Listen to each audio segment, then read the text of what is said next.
Countless zombies were approaching the only human survivor. The guy was sitting near a tall structure, waiting for the monsters to be close enough and holding a grenade at the ready. A few moments later, one of the zombies lunged at Michael. The hero finally waited for this moment and pulled the pin with a smile, rejoicing that this hell would finally end. A second later, there was an explosion that caught most of the monsters. Suddenly, a funnel appeared in the sky from which a white beam descended. The guy soared into the air faster than the fire could harm him. The descending beam enveloped his body. He watched everything that was happening in amazement, not understanding what was happening. Michael was transported back in time to the day the apocalypse began. Robbers broke into the convenience store, and all the customers left in a hurry. The man pointed a knife at the saleswoman and demanded that she give him all the money. She obediently opened the cash register, not intending to risk her life. A moment later, the girl handed the money to the man, telling him to take it all and leave. He looked at Linda with a creepy smile, thinking how lucky he was to stumble upon such a beauty today. When the man began to slowly approach her, she retreated towards the wall, starting to slowly slide down it out of fear. The girl took the first thing that came to hand in self-defense, saying that if he did not leave, she would call for help. But the robber only laughed, stretching out his hands to Linda. When he tore off a piece of her shirt, she screamed for help. Suddenly, an explosion was heard behind the man. When he turned around, he saw a strange guy with a weapon. When Michael found himself in the past, the system said that the guy had 10 minutes before being transferred back. He decided to take essentials and water and food. He moved to the front, intending to find out where the warehouse was, but was stopped by a man with a knife. The robber demanded that the guy stop pretending and take off the toy machine. But the next second, something sharp flashed near his cheek. The hero told him to shut up. The man fell to his knees in fear and began to beg for forgiveness. Michael was near him in a second, knocking him out with one blow to the back of the head. Then he approached the girl, asking where their warehouse was. She pointed towards the door that was for staff only. The hero thanked her and threw a hairpin in her direction as thanks. The girl deftly caught the gift and then tried to stop the guy. When he turned around, Linda thanked him for saving him and threw him the key to the warehouse. Having received the key, the guy said that in the future she could find him and he would fulfill any of her requests. Linda didn't understand what he meant. A couple of moments later, the hero stood at the entrance to the warehouse. He needed to collect as many supplies as possible in 5 minutes. He was glad that the spatial ring had a fairly large capacity. He emptied rack after rack. Everything was collected when he had 1 second left, after which the space-time funnel sucked the guy in, again moving him through time. In the space from which Michael disappeared, some time has passed since the start of the apocalypse. 2 guys cornered a frightened girl. They were thinking about how much they would get from selling her. Linda tearfully begged them to let her go. The sudden noise caused the men to turn their attention away from her. Michael appeared behind them, pointing a weapon at them, saying that it was low for 2 men to attack 1 girl. Linda was happy that someone came to her aid. She asked the guy to take her from this place. Michael didn't recognize her right away, but when she approached, he realized that this was the same saleswoman. The hero said that he would fulfill her request, but first he needed to deal with one problem. 2 men who had been watching the guy all this time asked who he was, that he dared to interfere in the affairs of the Axe Gang. If he wanted to die, then they would definitely fulfill the guy's wish. The guy activated his abilities, covering the daggers with his aura. He asked his opponents if they really thought it was so easy to kill him. The next moment, a mark on his hand lit up. This did not escape the gaze of one of the bandits. Remembering where he had seen this symbol, he shouted to his partner that he was one of the awakened ones. They began to apologize and beg for mercy. But the hero was not going to show mercy to them. A second attack was enough for him to get rid of both. Linda, who was watching this, was amazed at the guy's speed. It was hard for her to believe that an ordinary person could move like that. Looking at her, Michael asked if she had really forgotten him. Seeing the misunderstanding on her face, he decided to give her a hint by pronouncing the words: "Before the end of the world, shop, robber, hairpin." A few seconds later, her eyes widened in surprise. She recognized him and asked why he hadn't changed at all since that day. The hero changed the subject, saying that she should not worry as long as she is with him. He will fulfill her request and take her away from here.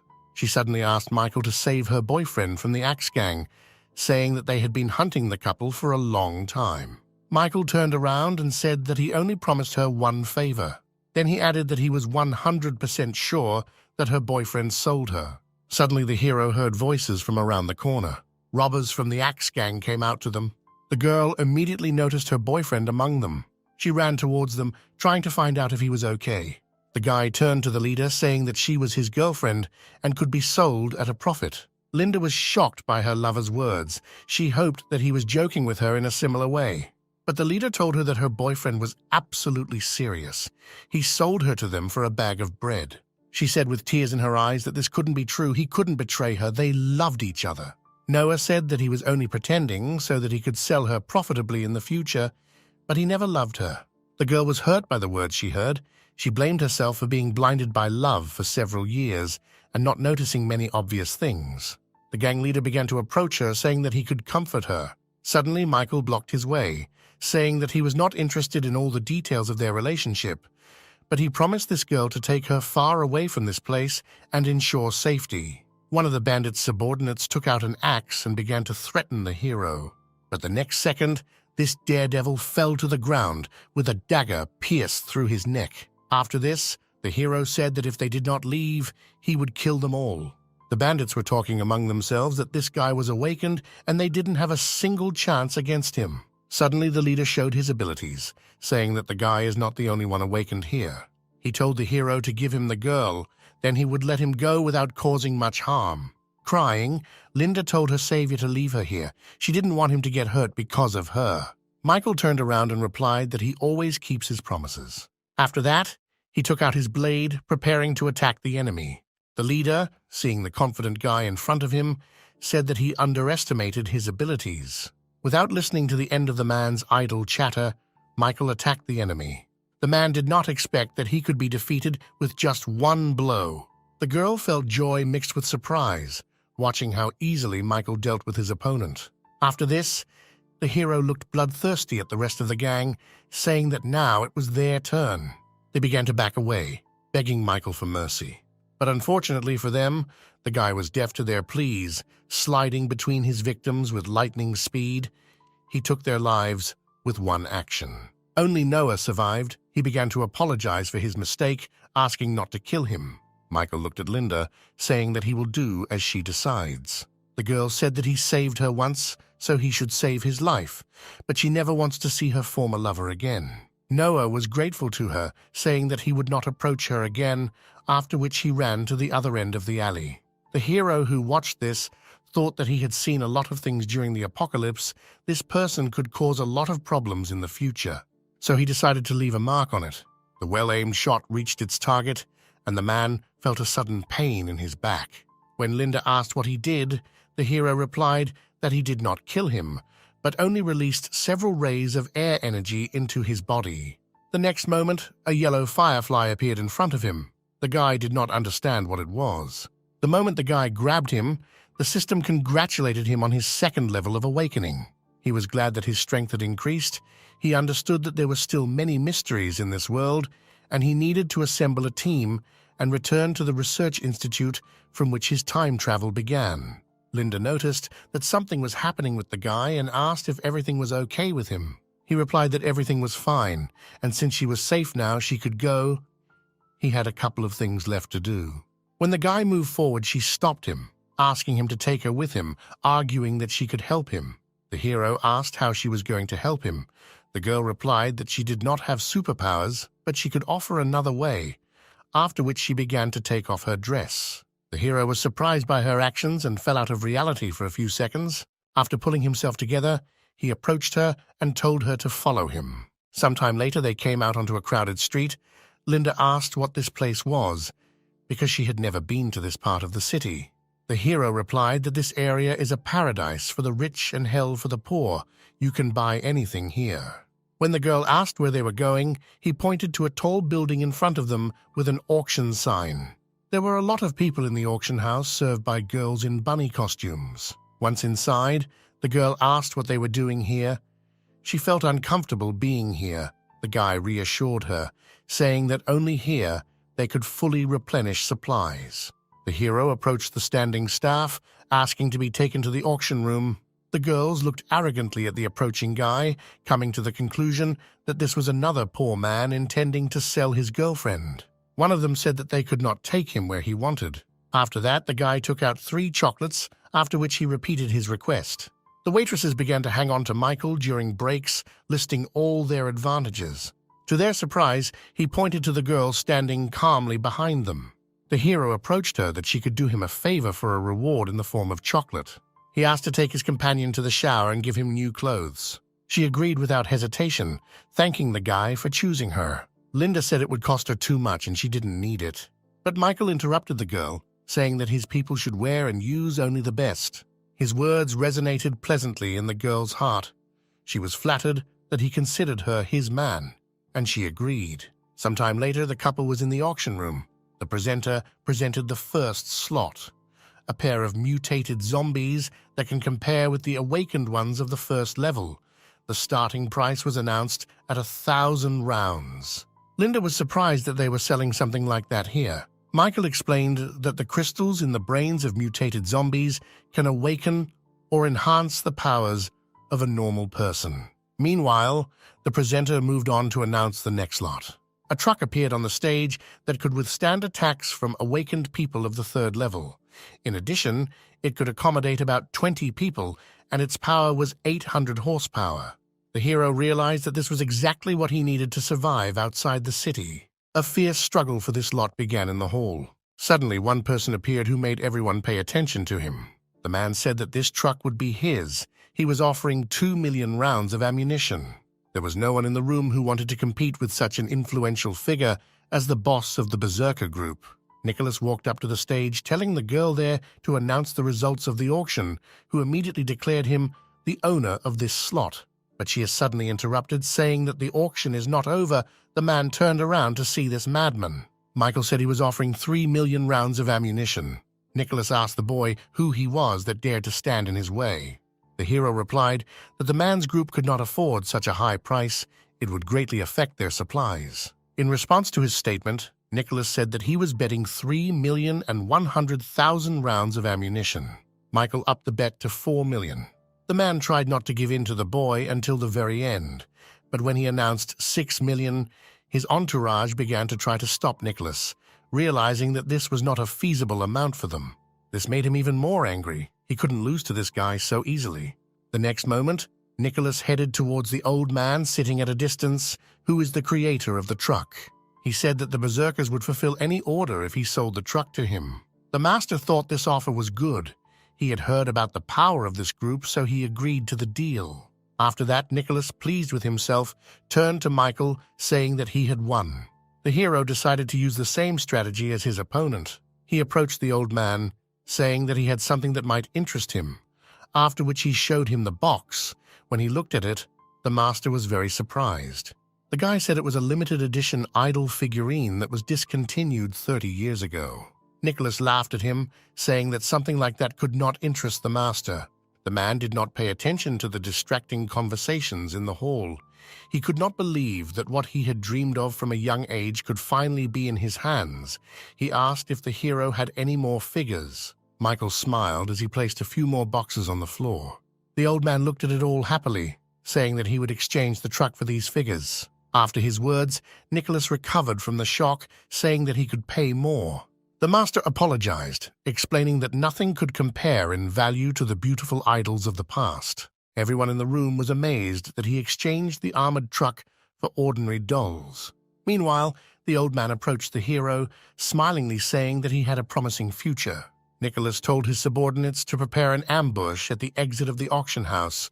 He couldn't let this guy go so easily. Sometime later, a new lot was announced. A girl who had sensory ability came onto the stage. Nicholas immediately became eager to purchase this lot. The hero thought that this ability would be very useful for survival. The presenter said that this girl is awakened. She can sense zombies within a few kilometers. Suddenly, Alice took the microphone, saying that she was selling herself voluntarily, but she had a condition. Everyone was excited by this statement. Everyone was confident that they could fulfill all its conditions. The next moment, she announced that this condition was the destruction of the Berserker group. Nicholas remembered her.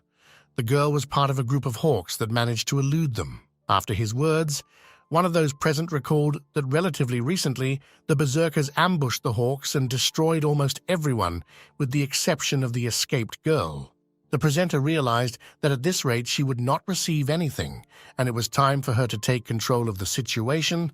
She announced the starting price of 10 million rounds. Michael allowed his companion to bid, asking her to announce their bid. Nicholas was infuriated that this guy was again interfering where he shouldn't, and, taking out a pistol, he said that today he would not get out of here alive. The hero, smiling, asked if the man was going to desecrate the auction house with murder. After his words, Nicholas announced to everyone that he had a personal war with this impudent man. If someone wants to give up his life, then let them try to intervene. At his words, everyone began to run towards the exit. The next moment, Nicholas shot at the hero. The guy easily dodged the bullet. The next second, he was behind the man, saying that his bullets were very slow. When the hero put the machine gun to the enemy's head, Nicholas stood motionless. Having analyzed what had happened, he asked the guy if he was awakened. Michael replied that it didn't matter whether he was awakened or not. He just wanted to get out of here alive. The remaining subordinates of Nicholas took out their weapons, telling the guy to let their boss go. The next moment, the man told Michael to dare to shoot him. Then his chances of getting out of here would be greatly reduced. The hero could not ignore such a polite request from his opponent. He pulled the trigger, putting a bullet through the man's head. The gang members who watched the death of the leader set out to take revenge on Michael and began shelling. The guy deftly avoided all the bullets, gradually approaching his opponents. Once close enough, he knocked everyone out one by one. Michael did not kill them. He watched as they left the room in a hurry until the guy changed his mind. A few moments later, he turned to Alice, asking her to come with him. The girl replied that the guy should have caught the berserkers first and not provoked them. The hero pointed to the dead Nicholas, saying that the girl had nothing to fear. There was nothing scary in this gang. After his words, Linda approached her, saying that she would be safe if she went with them, and became Michael's subordinate. She looked at the guy again, coming to the conclusion that he could help her take revenge. Sometime later, they ran down the street trying to catch up with the escaped members of the group. Alice used her ability to scan everything around her, surrounded by several kilometers. A few moments later, she managed to find 3 guys. After she gave this information to Michael, he told her to watch his back while he took care of it. Immediately after that, he increased his speed, heading towards the indicated location. At that moment, when the girls ran to the desired alley, they saw Michael slowly leaving there. Approaching his companions, he told Alice that without her ability, dealing with these guys would have been quite difficult. Suddenly, the girl asked what his plan was. Killing Nicholas, he angered his brother, who had probably already put a reward on their heads. Now, it would be more difficult for them to move in the open. The hero just smiled, saying that if someone wants to kill him, then they should be prepared to pay the appropriate price for this decision. Linda attracted the guy's attention by calling him by name.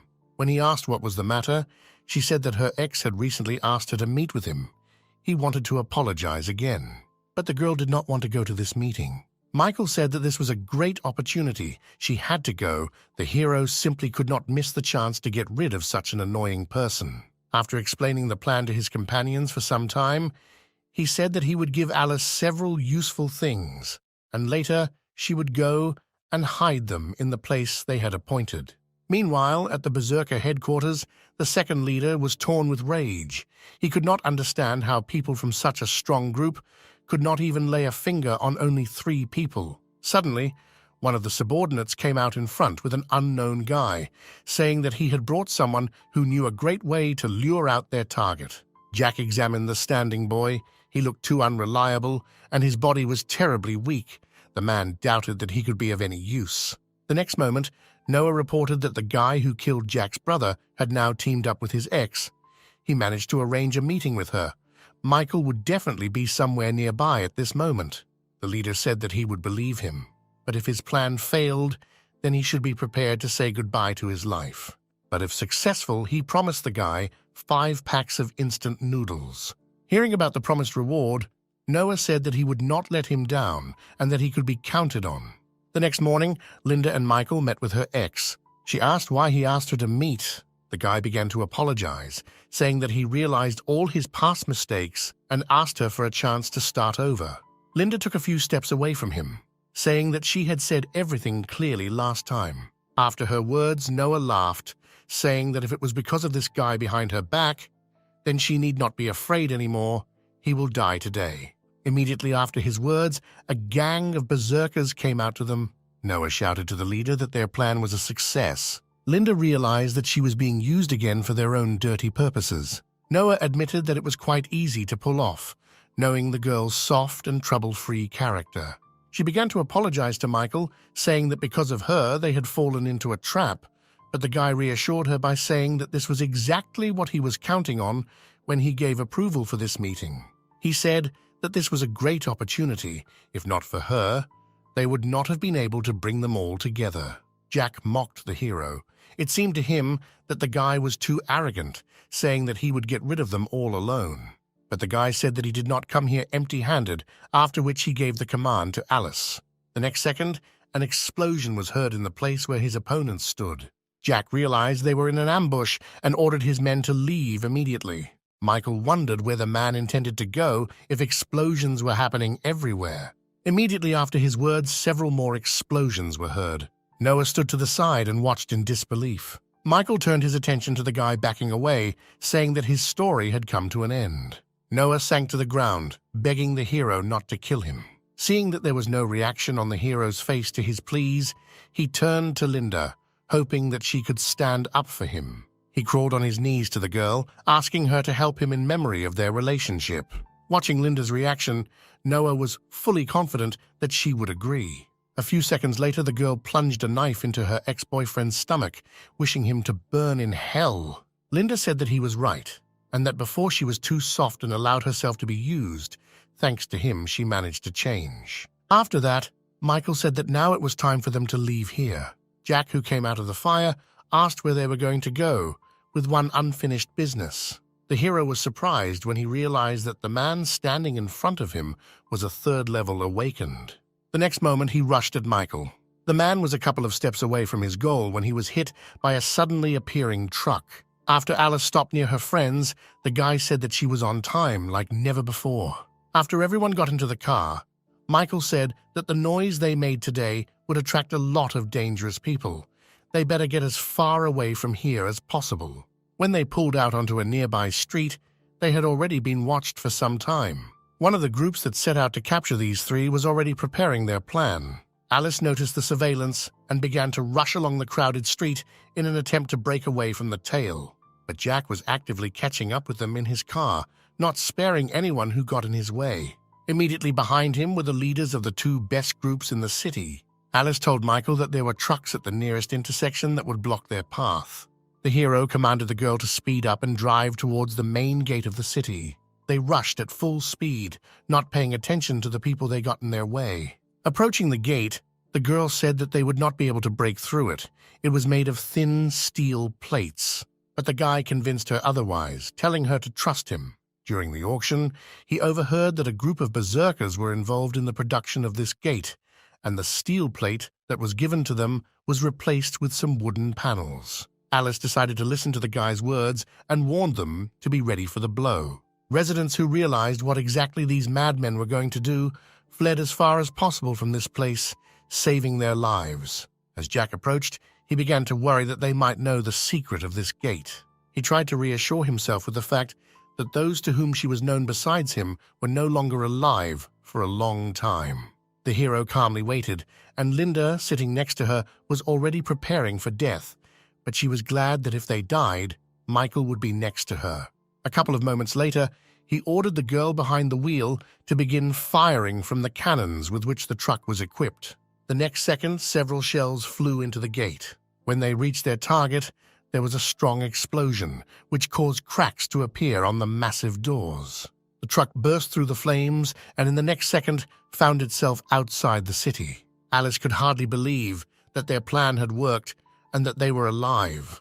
Members of the groups tried to comprehend what had happened before their eyes. Suddenly, through the resulting hole, many zombies began to rush into the city. The leaders returned to their trucks. Their goal was to destroy the danger hanging over them. Jack rushed forward, crushing most of the zombies.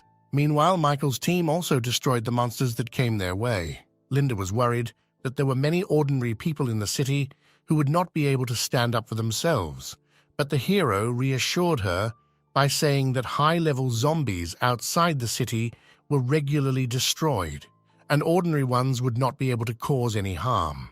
The guy said that they should be grateful to them. He revealed to them the impending danger.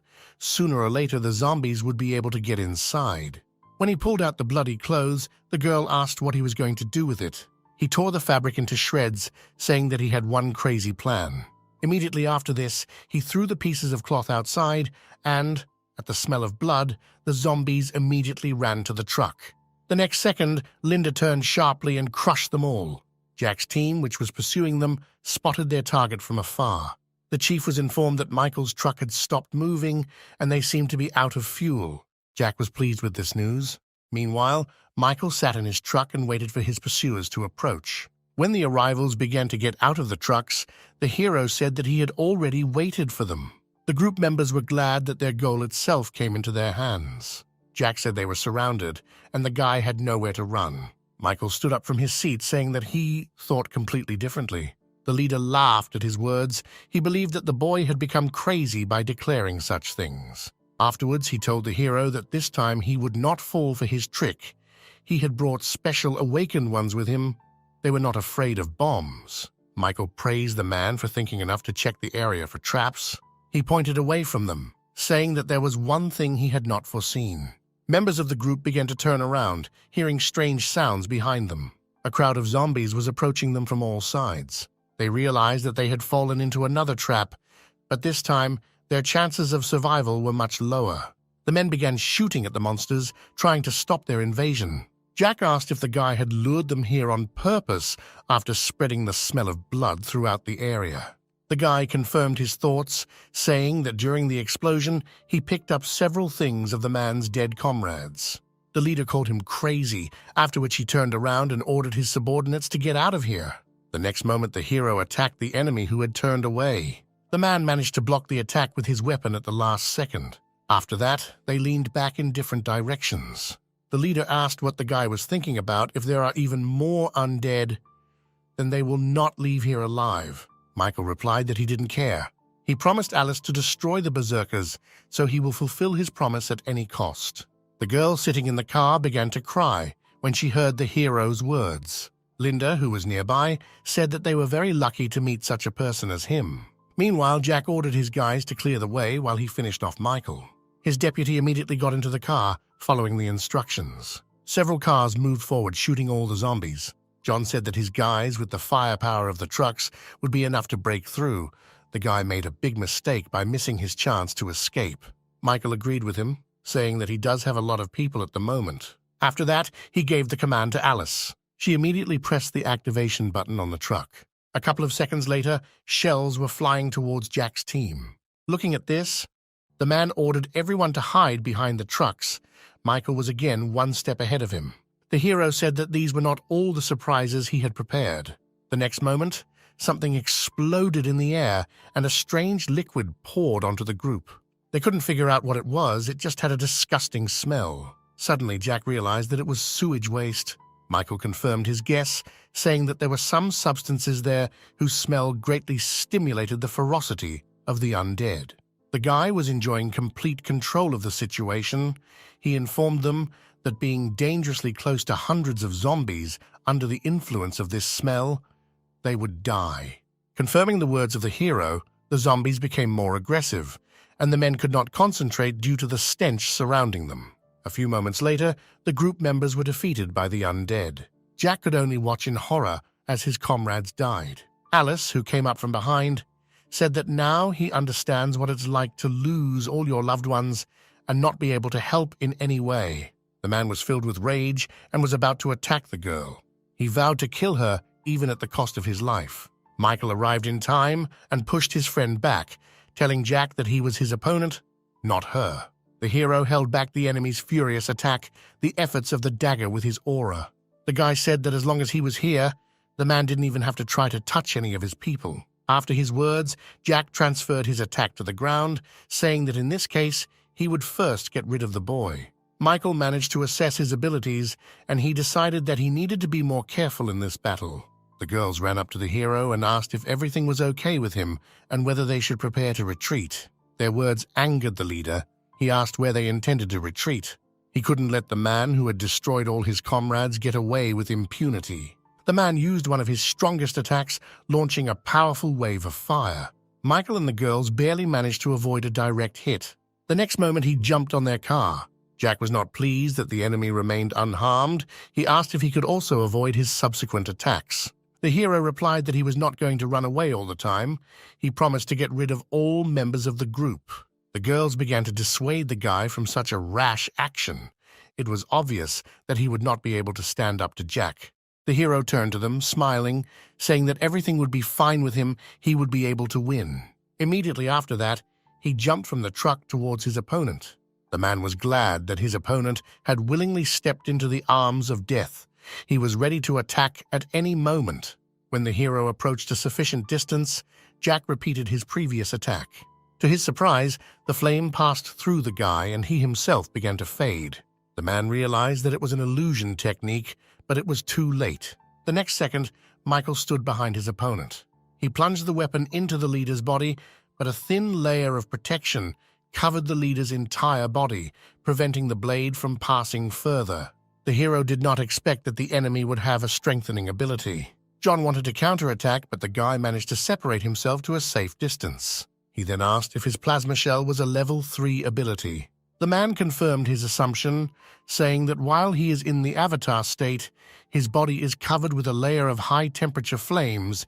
Even bullets will not harm him. Having accumulated enough strength, Michael said that he liked to challenge difficult things. The next moment, he created several clones of himself, which rushed towards Jack. The man, in turn, strengthened the protective shell, saying that he would destroy all the pathetic copies of the enemy until he spent all his energy reserves. At that moment, the clones simultaneously threw their daggers at him. John stood contentedly, watching the weapon bounce off his body.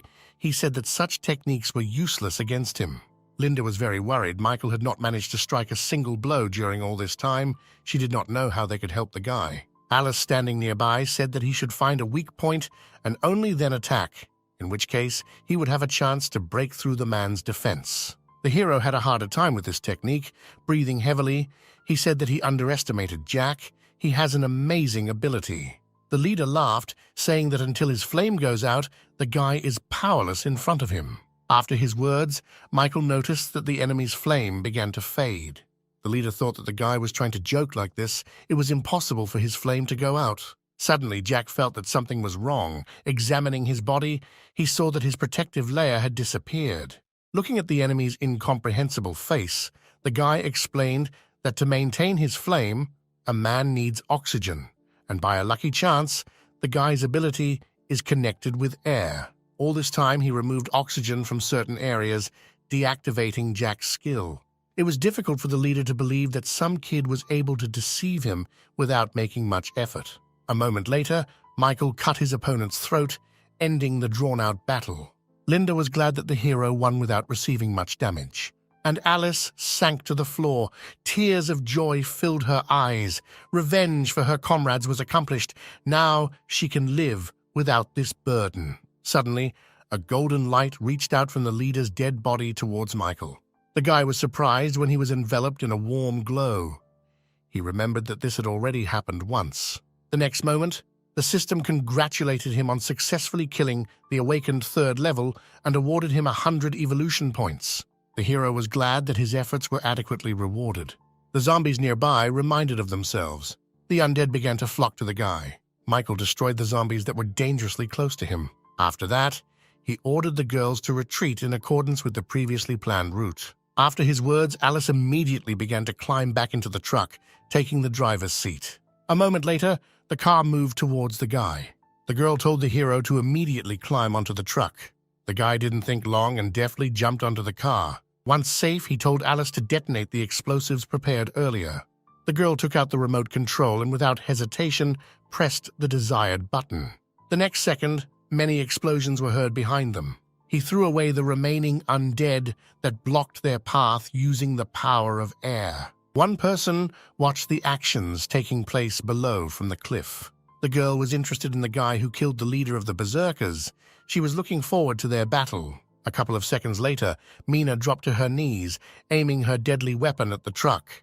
The girl sincerely hoped that the guy would appreciate her gift. Michael noticed that something was rapidly approaching them from the air. Alice also noticed this and asked the guy what they should do.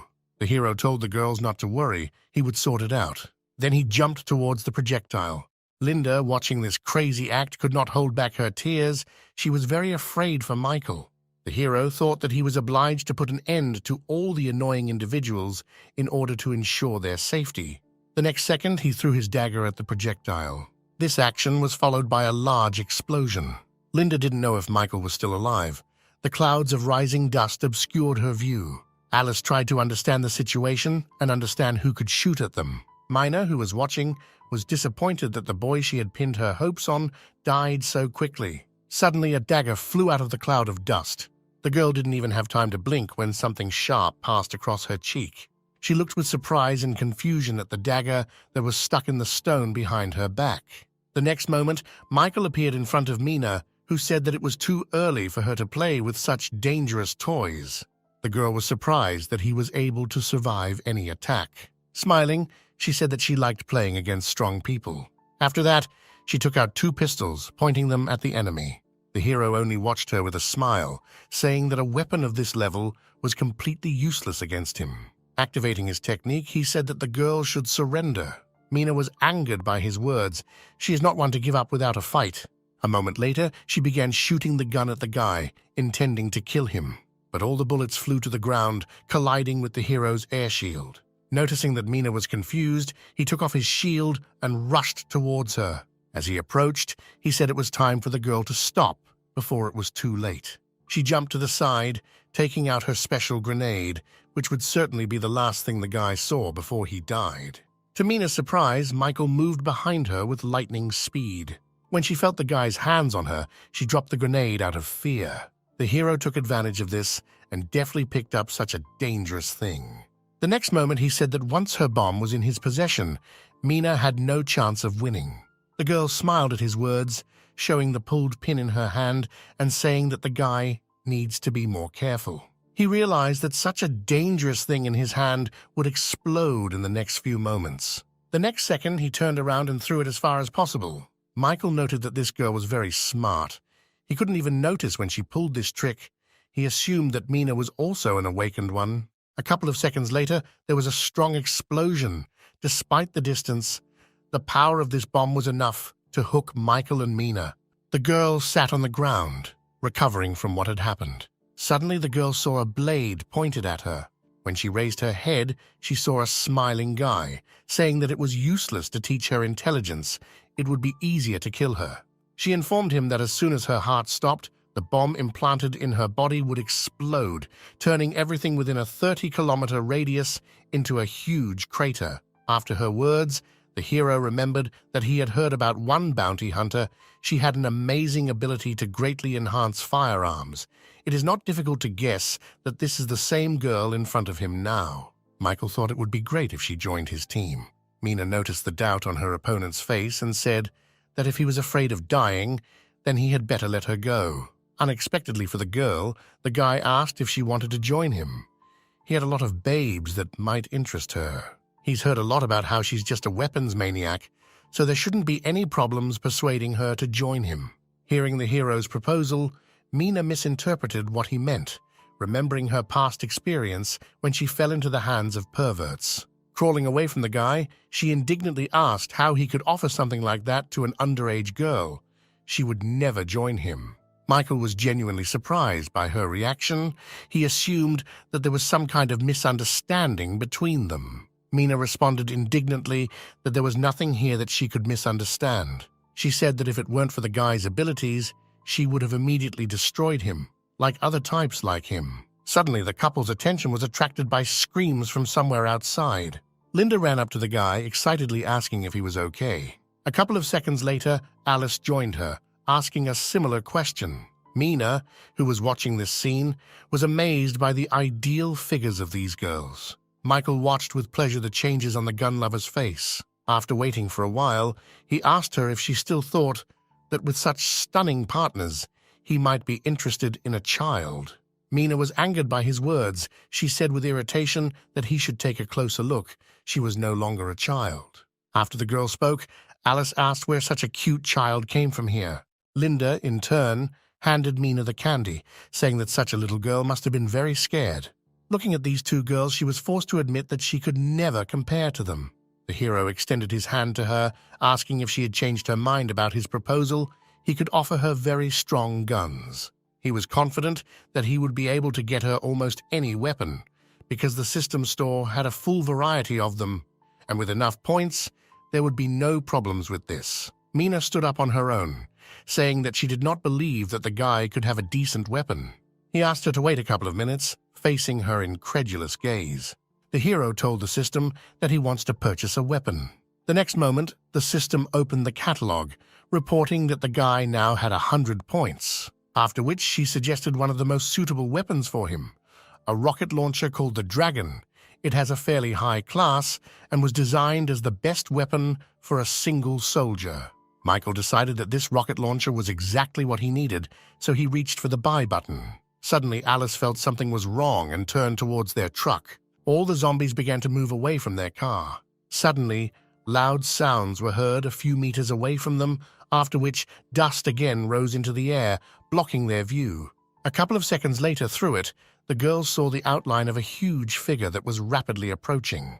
The next moment, a huge monster came out to them, emitting a terrifying roar. Linda realized that this was a mutated zombie, which, apparently, was attracted by the accumulation of small undead here. Alice said that she had heard about him before. This monster is one of the 3 strongest among mutants. Ordinary weapons are useless against them. Turning to Michael, she asked what they should do. Mina's eyes lit up with excitement at the sight of this zombie. She ran forward, saying that this is an extremely rare species of undead. She was very lucky to stumble upon it today, after which she set her sights on him, imagining how much she could earn by selling crystals obtained from his brain. Suddenly the hero stopped the girl, blocking her goal. Mina didn't understand why he was stopping her. The next moment she noticed something in the guy's hands that attracted her attention. The girl asked what kind of gun he was holding. Raising his weapon, he said that this was his big baby, after which he asked Mina's opinion about it, noting that it was much larger than the one in the girl's hands. Mina replied with a bit of irritation that she may be bigger, but this does not yet prove that she is better in combat power. Michael patted his gun proudly, saying that it was not as weak as it might seem. He decided to prove his words in action by targeting her at the mutant. The monster realized that he was in danger. A second later, he decided to attack those below. The mutant was rapidly approaching the guy, closing the distance between them. Linda began to worry that the monster was getting too close to them. The hero said that they should not worry. He is confident in what he is going to do. After that, he pressed the button that activated his baby. The guy told everyone to get ready and take a couple of steps back. A few seconds later, he released the button and pointed the cannon at the mutant. The projectile he fired completely absorbed the monster. Mina was surprised at how powerful the guy's weapon was. A minute later, a large crater formed a few meters away from them, leaving no hint of the presence of a monster here some time ago. Satisfied with himself, the hero turned to Mina, reporting that the threat had been eliminated. The girl looked at the guy in front of her with admiring eyes. Michael asked if she wanted this gun for herself. If so, then first she needed to join his team. The girl quickly approached him, saying that she accepted the challenge. Wrapping her arms and legs around him, she said that as long as he did not give her this baby, Mina was free to do whatever she wanted. She tried to take the gun away from the guy, but he said that the girl should get off him first. Mina objected, saying that if the hero did not give her the weapon, then she would never get off it. Alice, who was watching this scene, said that they had not yet gotten rid of all the undead surrounding them. They did not have time for pampering. Linda, standing next to her, said with a smile that we could forgive them for this pampering. Watching them, the girl had the feeling that she had returned to the world before the apocalypse. They decided to set up camp in this place, and a few hours later, everyone was sitting around the fire. Michael stood up, saying it was time to distribute their responsibilities. Heading towards the truck, he said that they were on a hill, so ordinary undead would not be able to climb here. Everyone would be on duty in turn. The hero volunteered to be the first to be on duty. Mina asked when she could receive the promised gun. The guy replied that until he completely trusted her, he would not give her up. After his words, the girl stood up irritably, saying that she was going to bed. Following her, Linda and Alice also headed to their tents. All this time, both girls were thinking about the same thing, namely that as soon as everyone fell asleep, each of them intended to go to Michael. Meanwhile, the hero was thinking that in just a few days, he had managed to assemble a team of 4 people, and it was time to go to the research institute. Suddenly, the door to the truck opened. A moment later, a smiling Alice appeared at this place, which greatly surprised the guy. He asked why she was here. Everyone should have gone to bed. Having climbed inside, the girl replied that she wanted to thank him for destroying the Berserker group. The hero replied that gratitude was useless. Comrades should help each other. She had better go to bed. Tomorrow, they would have an equally difficult day. Ignoring the guy's words, she began to take off her jacket, languidly saying that she promised to give herself to the one who would help her take revenge. Confused, Michael pulled aside, trying to reason with the girl. He said that others could hear what was happening here. Alice clung to the flushed guy, saying that before leaving, she made sure that everyone was fast asleep and had nothing to worry about. After which she pulled away from him a little, embarrassedly asking him to try to be gentle with her during her first experience. His thoughts at that moment were in complete disarray. The remnants of his mind were telling him to pull himself together and protect them both from wrong decisions. But another part of the mind said that now the apocalypse and such things are normal. His thoughts were interrupted by Linda knocking on the glass. The couple was taken by surprise by the girl's appearance. They urgently needed to come up with something. Without waiting for an answer, Linda reached for the door handle, intending to open it. Alice panicked and asked the guy what she should do. The only thing he could think of was to hide it behind his seat.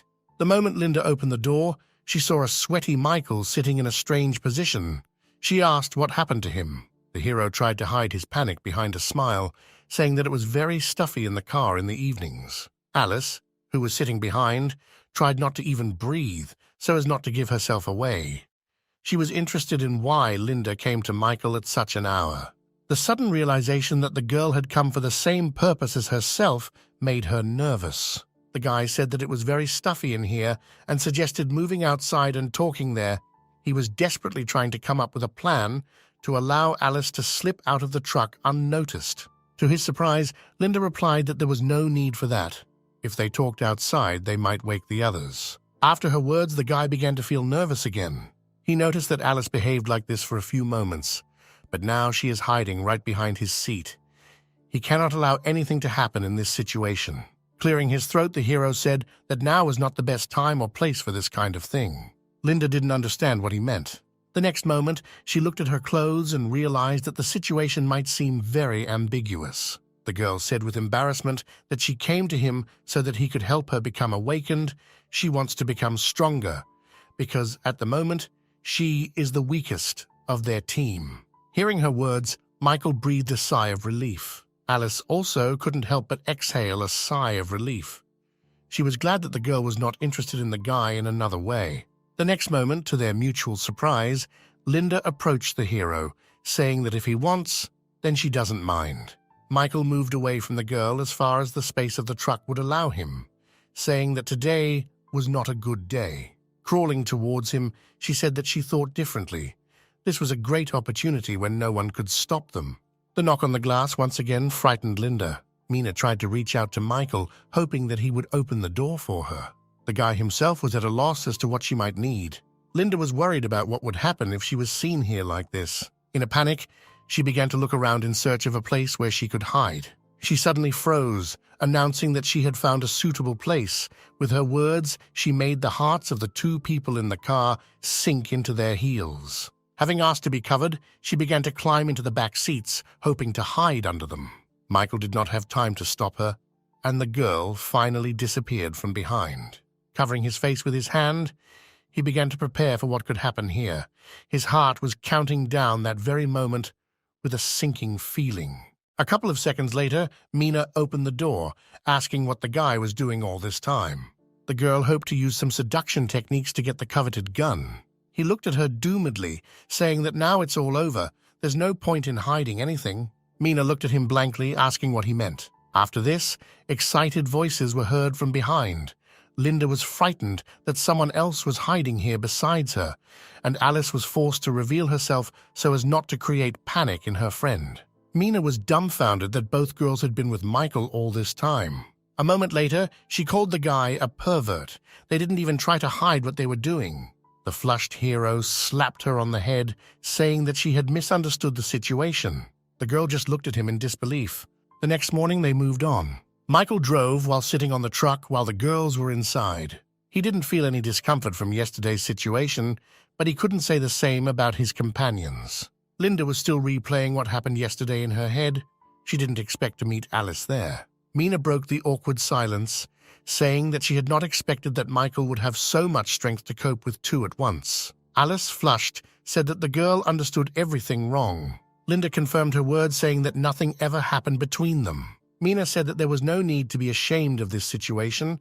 In their current world, Michael could create his own harem group at any time. After her words, the truck braked sharply. The girl could not stay in her place from such a sharp braking, and she found herself pressed against the glass. Mina told Alice that she shouldn't react so strongly to her words, but the girl pointed somewhere ahead, asking her partner to look in front of her. Mina saw many zombies crowding around huge trucks. Getting out of the car, Linda did not understand why so many undead had gathered here. Alice asked Michael what their plan was. The hero replied that the girls should get back into the car and leave. He felt that something was wrong here. Listening to his words, Linda approached the truck, preparing to climb inside. Suddenly, a Steely, enhanced by an aura, flew at them from above. Michael noticed her as she began to approach the unsuspecting Linda. Alice called out to her friend, heading towards her, hoping to save her from the deadly attack. When the girl turned around, the arrow was a few centimeters away from her. She could not do anything because of the horror that gripped her. The hero managed to hit the arrow at the last moment. The next moment, he told the people from the Killer Legion to stop hiding and come out. A couple of seconds later, several people came out of their hiding place. Their commander said that he was very lucky. He would have a good catch today. Alice activated her sensory ability, scouting the situation. Then she told Michael that there were only 18 people in the district. The hero grinned, thinking that with such a small number, they decided to pursue him. He said it was very noble of them to come here to help Michael improve his skills. The assassins laughed after his words. The four of them would not be able to defeat an entire guild, especially since their commander was a second-level awakened. Michael was inspired after he found out that there was another awakened one here. He said that it would be fun to play with him. The guy's words infuriated Khan. Taking out a dagger, the hero said that he was giving them 3 chances to shoot him, after which he bloodthirstily examined the opponents and said that otherwise they would die. Khan could not understand whether the guy standing in front of him was crazy or just looking for death. Michael replied that it was neither one nor the other. He was giving him a chance to survive. The man was finally convinced that the boy had gone crazy so that he would be given a chance to escape. No one had ever dared to utter such nonsense. The next moment, he drew his bow, preparing to finish off this boy. When the arrow flew at the hero, he said that it was too slow, after which he easily dodged the shot. Khan is surprised that he managed to dodge his arrow so easily. Mina watched this circus with displeasure. She knew that Michael could deal with their leader in one blow, but for some reason, he decided to mess with them. The girl noted that compared to last time, the guy's speed has increased greatly. He is becoming stronger day by day. Meanwhile, Michael announced that the man had only 2 attempts left. The hero needed to get closer to the enemy in order to get rid of him with one blow, and he did not have time to give a signal to the other members of the Legion. Khan pulled his bow again, preparing to fire 4 arrows at once. This time the guy would have no way to dodge, but this time Michael avoided all attacks, sliding from side to side with lightning speed. Approaching the enemy, the hero asked if this is really all that a man is capable of. This greatly disappoints him. The guy was trying to piss off the enemy. He asked how someone like him with such mediocre abilities managed to become a commander. Khan's team began to worry that their leader might be defeated by such a strong opponent. After Michael's words, the man finally lost his composure.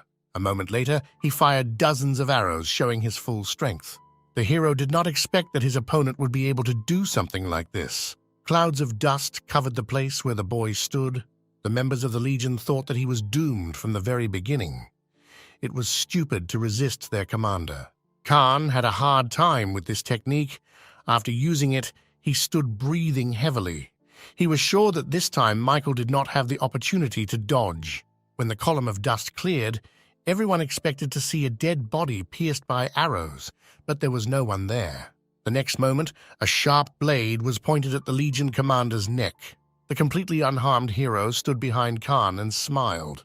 The man turned sharply, causing Michael to jump back. He asked how the guy managed to survive his attack, but the hero kicked him in the stomach, saying that he talks too much, after which he approached the man lying on the ground, saying that all attempts given to him had failed, and now the hero could calmly kill his opponent. Khan asked for mercy. In return, he could tell interesting information about the Legion's troops. Michael was interested in his proposal. Seeing that his proposal was liked by the enemy, the man continued, saying that he could share information about where their main forces were located and also explain why so many undead had gathered here. The Legion commander hoped to stall for time by talking. He planned to quietly sound an alarm, and then the people left in the rear would be here. In this situation, Khan was sure that the boy would not be able to leave here alive. When he finally reached the device and had only to press the button, Michael said that his opponent's right hand was a little restless. After his remark, Khan's heart skipped several beats. He did not understand how the hero managed to notice anything. Taking advantage of the enemy's confusion, the guy threw his dagger at him. A moment later, the man's hand, holding the signaling device, fell limply to the ground. The shocked Khan looked in horror at his severed hand. He was brought out of his state of shock by terribly severe pain. He could not restrain his screams. He barely managed to give the order to his people to immediately return and gather the main forces of the Legion. This guy is too fast and cunning. Meanwhile, Michael turned to Mina, asking if she could deal with these midges together with Alice. The girl indignantly asked why she should fulfill his requests. Not only does he check her, she also evaluates every action of the hero. Having said this, she turned around and was about to return to the truck. The guy replied that if she didn't want to, he wouldn't force her. He just wanted to give her the opportunity to play with his baby. After his words, Mina turned around and, already holding her machine gun at gunpoint, said that she could deal with everyone, even if reinforcements came to the opponents. She was ready to do anything to get the treasure that was promised to her. The explosions, one after another, consumed the members of the Legion, not giving them a chance to escape. Alice, who was watching from the side, said that this girl had so much energy that she could cope without her help. Michael approached Khan, demanding that he tell all the information about the Legion without prevarication. He has many ways to force the truth out of a man. The Legion commander said that he could tell him, but first the guy had to promise that he would let him go alive. In response to his words, Michael plunged a dagger into the ground between his opponent's legs, after which the hero gave him a choice. Either Khan tells everything on a voluntary basis, or the guy will gradually rid him of one limb at a time. The threat worked. The terrified man said that they had this new regiment in which there were about 1,000 people and more than hundreds of awakened ones. He blocked the bridge to attract the undead, which they were going to use as a sacrifice. The hero had heard a lot about the strength of this army, which was not inferior to their cruelty. He tried to unravel the reason for their presence in the vicinity of the city and for blocking the bridge. His thoughts were interrupted by Khan, who asked if he could leave now. He fulfilled his condition. Without waiting for an answer, the man ran away from the place. He planned to return here, bringing with him the main forces of the Legion to get rid of the guy. Suddenly, a dagger blade pierced his chest. Alice, standing to the side, watched in amazement as the well-thrown weapon overtook its target at an impressive distance. Michael said that his condition did not include a clause about releasing the man alive. He later approached the dead enemy, retrieving his dagger. Suddenly, the hero noticed a green glow emanating from the man's body. Approaching, he took something that resembled a pearl. It was this that emitted this radiance. The next second, the ball burst like a soap bubble. Michael realized that he had fallen into a trap. He immediately informed the girls that they needed to leave here immediately. They were discovered. After his words, they all rushed to the truck. Meanwhile, at the Legion camp, Glenn used his ability to check the condition of the commanders of all squads. Suddenly, one of the connecting balls burst. He was surprised that the commander of the patrol detachment was defeated. The man knew that Khan was a fairly strong second-level awakened person. The person who killed him must have incredible abilities. After that, he headed towards the exit of the tent. They had already been sitting in one place for quite a long time. He decided it was time for them to start moving on. Michael and his companions moved in complete silence. Unable to bear it, Mina began to resent the fact that she was sitting in the back while everyone else was sitting in front. The guy asked her to shut up. They could be caught up at any moment. They should be ready for this. All this time he thought that their strength was not enough to withstand the large army. Meanwhile, Linda was thinking about how she could become stronger so as not to become a burden to others. Suddenly, Alice reported that enemy vehicles were approaching them. Michael expected them to catch up, but he didn't think it would happen so quickly. Glenn, who was at the head of the chase, ordered the truck to be caught up. He could not allow those who killed Khan to escape. As he approached, he fired his cannon towards the enemy. Alice warned that a rocket was flying towards them. After her words, Mina climbed onto the truck, saying that as long as she was here, none of the missiles would hit them. After he fired directly at the charge heading towards them, a deafening explosion passed over their heads without causing much damage to either side. The girl said that she has no equal when it comes to guns. In response to her statement, Glenn ordered to fire all the missiles at his command so that the girl could show all her skills. Mina did not like this option for testing her abilities. Raising his hand up, the man gave a permission signal. The girl realized that she could not cope alone with so many missiles. She called Michael for help. The guy responded to her request, joining her on the roof of the truck. He immediately placed an air shield around the bottom. All the missiles crashed against it, causing no damage to Michael and his team. The Legion troops did not understand where the wall came from out of thin air. Glenn ordered no more missiles to be fired. Glenn found the meeting with such a talented guy quite interesting. Getting down from his truck, he told the hero that he managed to interest him. Jumping down, Michael told Mina that they should move forward while he delayed them. Otherwise, they would not be able to break away from the chase. Having come to his senses, he said that his baby remained in the truck, so their safety fell on Mina's shoulders.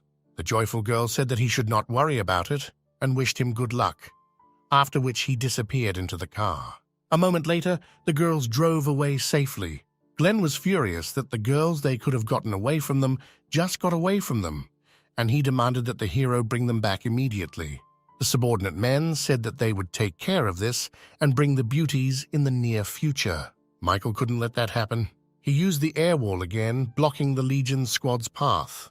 A moment later, explosions followed, indicating an unsuccessful collision of the trucks with an obstacle. The men realized that until they got rid of Michael, they would not be able to break through this wall. Using this technique for the second time in a row has significantly exhausted the hero. It will be difficult for him to face such a crowd alone. His condition was not lost on Glenn, who asked whether the boy was strong enough to survive.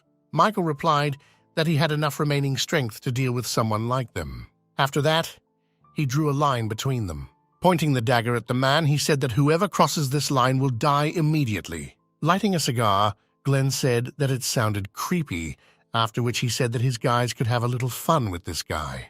The man understood that the guy was not so simple. He planned to exhaust him and then find out the necessary information. The squad members who received the instructions were serious about killing their enemy. When the men approached the drawn line, he pulled out 2 daggers, saying that the extermination was beginning. The next moment, he slid between them with lightning speed, getting rid of each one. Not even 10 seconds had passed before the guy stood, looking around at the lying bodies behind him. Michael stood opposite Glenn, saying that if there were people who wanted to die, he was waiting for them. The man was amazed at how fast this guy was moving. The remaining members of the squad decided to shoot at the enemy from afar. Approaching him on their own was akin to suicide. A few moments later, countless projectiles were flying towards Michael. He stood motionless. He asked if they seriously thought they could stop him in this way. The guy easily dodged all the bombs. One of the shooters told everyone to move back, increasing the distance between them and the enemy. But unfortunately for them, Michael was next to them in a matter of seconds. One of the men decided to take advantage of the fact that the hero was dealing with his comrades and shot the guy. This attempt did not go unnoticed by Michael. He repeated that such weapons were completely useless against him, after which he threw the dagger at the bomb. Immediately after this, there was an explosion. The man who shot was unlucky and was hit hard. Glenn calmly watched what was happening when the burnt body of a subordinate fell near him. He was right. This guy has incredible abilities. There is only one way to deal with him. Left alone with Glenn, Michael said that it was his turn. The man recognized his strength, inviting the guy to join him, promising to close his eyes to what happened here. He wanted to hold out for time until the seeds planted in his subordinates ripened in order to get rid of the guy. Michael refused the offer, carefully watching his opponent's every move. After that, the man used his technique. Plant stems began to emerge from the bodies of slain Legion members. The hero was shocked by such a sight. He rushed towards the enemy, cutting his way through. Glenn decided not to hesitate and used the grappling technique, after which dozens of stems reached out to the guy. He should not have had a chance against this technique. Glenn was confident that Michael would not be able to dodge this technique. The hero said that his opponent greatly underestimated his abilities.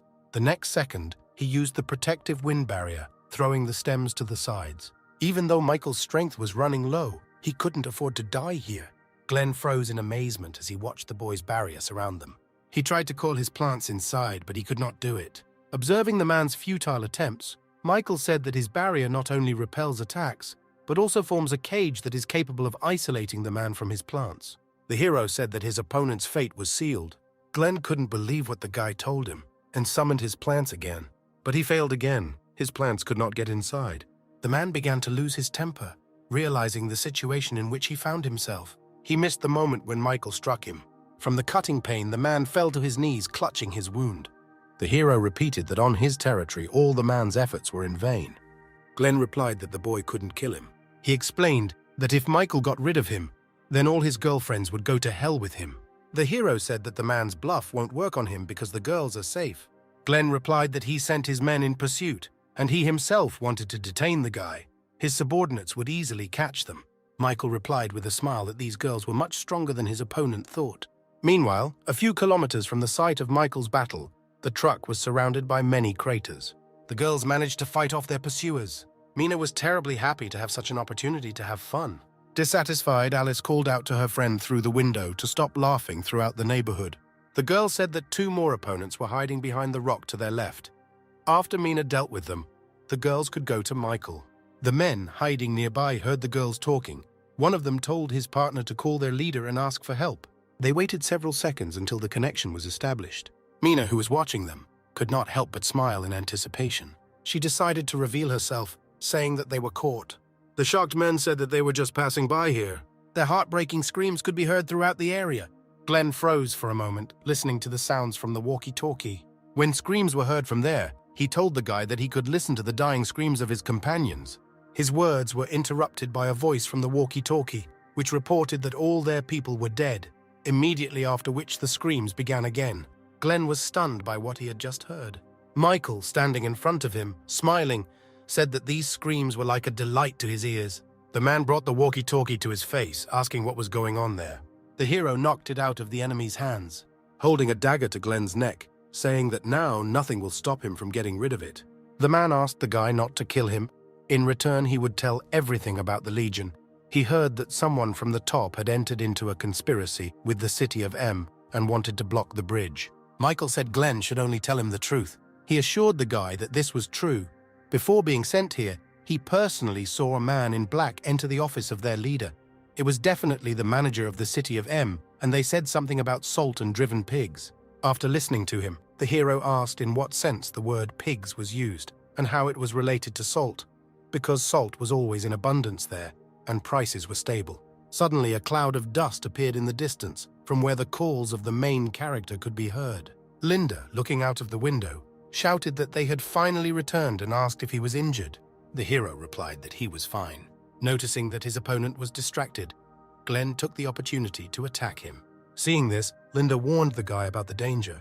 Michael grabbed the blade of the dagger with his hand, asking if all members of the Legion use such base methods. Glenn was surprised that the guy managed to block his attack. After that, the guy cut the enemy's throat with his dagger. The man could not believe that he would die here in this way. He wanted to say something but did not have time and fell to the ground dead.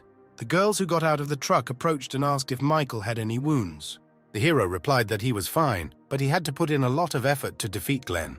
Kicking the man's corpse, Mina asked the guy what he intended to do next. She said that despite his death, other members of the Legion were still hiding somewhere nearby, and if they started crossing the bridge, they could fall into a trap. Michael replied that he was not one to give up halfway. He has already dealt with the leaders of the groups sent, and he can easily deal with others too. Concerned, Linda asked what he was going to do. The guy called the girls and began to explain his plan. A few hours later, most of the Legion groups returned to the main camp. A man who approached one of the trucks asked where they managed to bring so many girls. The man driving the car replied that he had stumbled upon them while he was out shopping for supplies. Afterwards, Steve asked, out of old friendship, to give him one of the girls. Robin replied that without the permission of their leader, he would not do anything that could endanger his life. Then he drove on, leaving a dissatisfied Steve alone. He sighed heavily, wondering where their leader had disappeared. At the same time, Michael was hiding nearby, wondering how he could get inside. He looked at the previously tied-up zombie lying nearby, hoping that his little trick would work. A moment later, the hero peeled off the zombie's mouth. He immediately started growling. The patrolmen standing around the perimeter could not help but hear this sound. Robin, who was inside the camp, also heard this. He was annoyed because he had previously been notified that all the infected had been exterminated. Afterwards, he told his subordinates to deal with the zombies as quickly as possible because the camp was about to close.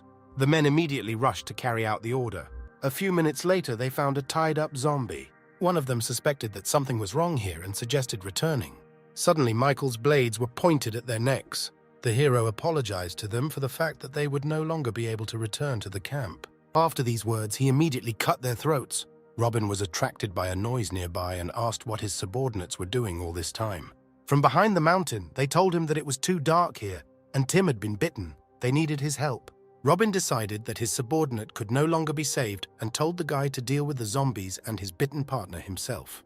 He himself returned back to camp.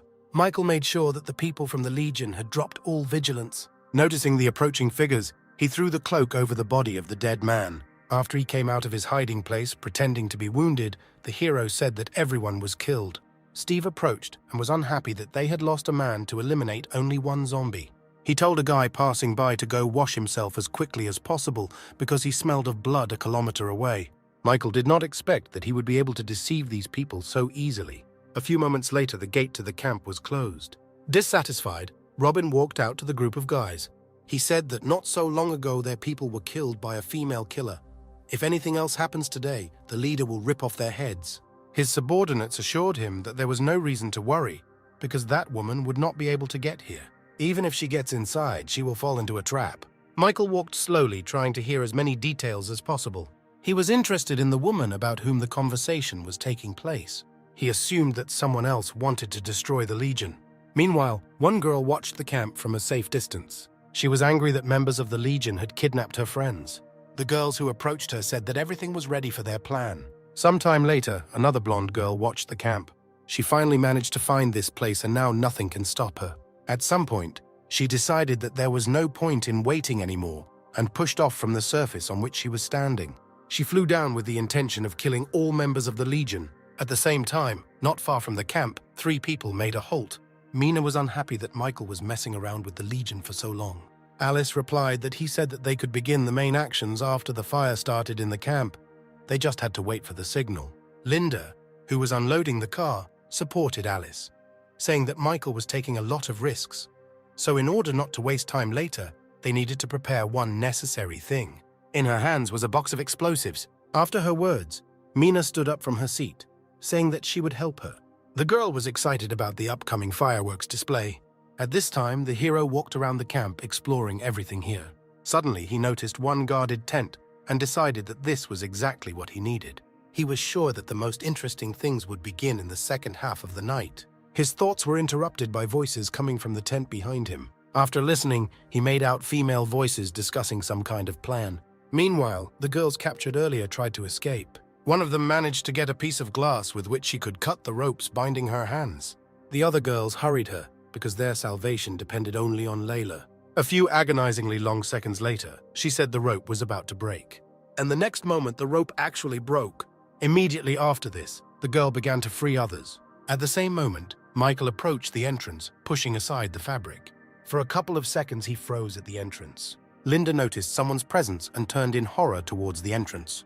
The other girls began to crawl towards the wall, screaming, and the Legion members noticed them trying to escape. They shouted for Layla to leave them and run away on her own. The stunned hero said that they had understood everything wrong. The girl squeezed the shard more tightly in her hand, ready to fight with it. Noticing Layla's mood, the guy put his palm out in front of him, trying to explain to her that he was not going to harm them. But the girl heard nothing and rushed at him, screaming for him to die. He didn't dodge the glass tip because he didn't think the girl would seriously decide to do it. Michael grabbed her hand with the fragment. In surprise, she dropped her weapon, but the guy said that he was not from the Legion and was not going to harm them.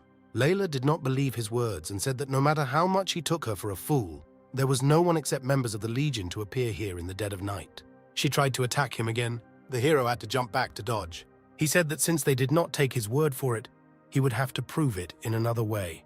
The next moment, he jumped out of his seat. Approaching her, the guy said that the best way to do this would be to convince the girl using physical force. The other girls watched the commotion in silence. At some point, they were dumbfounded from shock by the picture unfolding in front of them.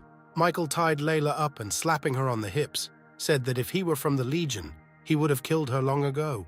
The spankings became more painful each time. The flushed girl demanded that he let her go. The girls, sitting at a distance, agreed that this man really did not look like someone from the Legion and assumed that May had sent him. When the guy stood up, the girls froze in anticipation of his next actions. Rising, Michael asked Layla if she believed him. She replied that she believed. Despite her outward calm, rage raged inside her. She would never forgive this guy for treating her in such a shameless manner. After her words, he bent down, untying the ropes, simultaneously saying that if she wanted to get out of here, she should listen to him. A man from the Legion came in response to the noise. Without speaking, the hero froze in horror, realizing that their affairs were bad. Layla shared the guy's horror. He pulled up the hood of his cloak, telling girls not to do anything rash. Then he stood up and walked towards Steve, who had arrived, asking what was going on. Layla turned around after him, wondering what this guy was up to. The man whom Michael had seen earlier asked what he was doing here, and covering his nose reminded him that the guy had been ordered to wash himself first. The hero said that he was about to go to the shower when he heard strange sounds from here, so he decided to go in and check, after which he stretched out the rope and added that he discovered that one of the girls was preparing to escape. Then he pointed to Layla and said that he was going to tie her up again, which is exactly what he was caught doing. Steve praised the guy.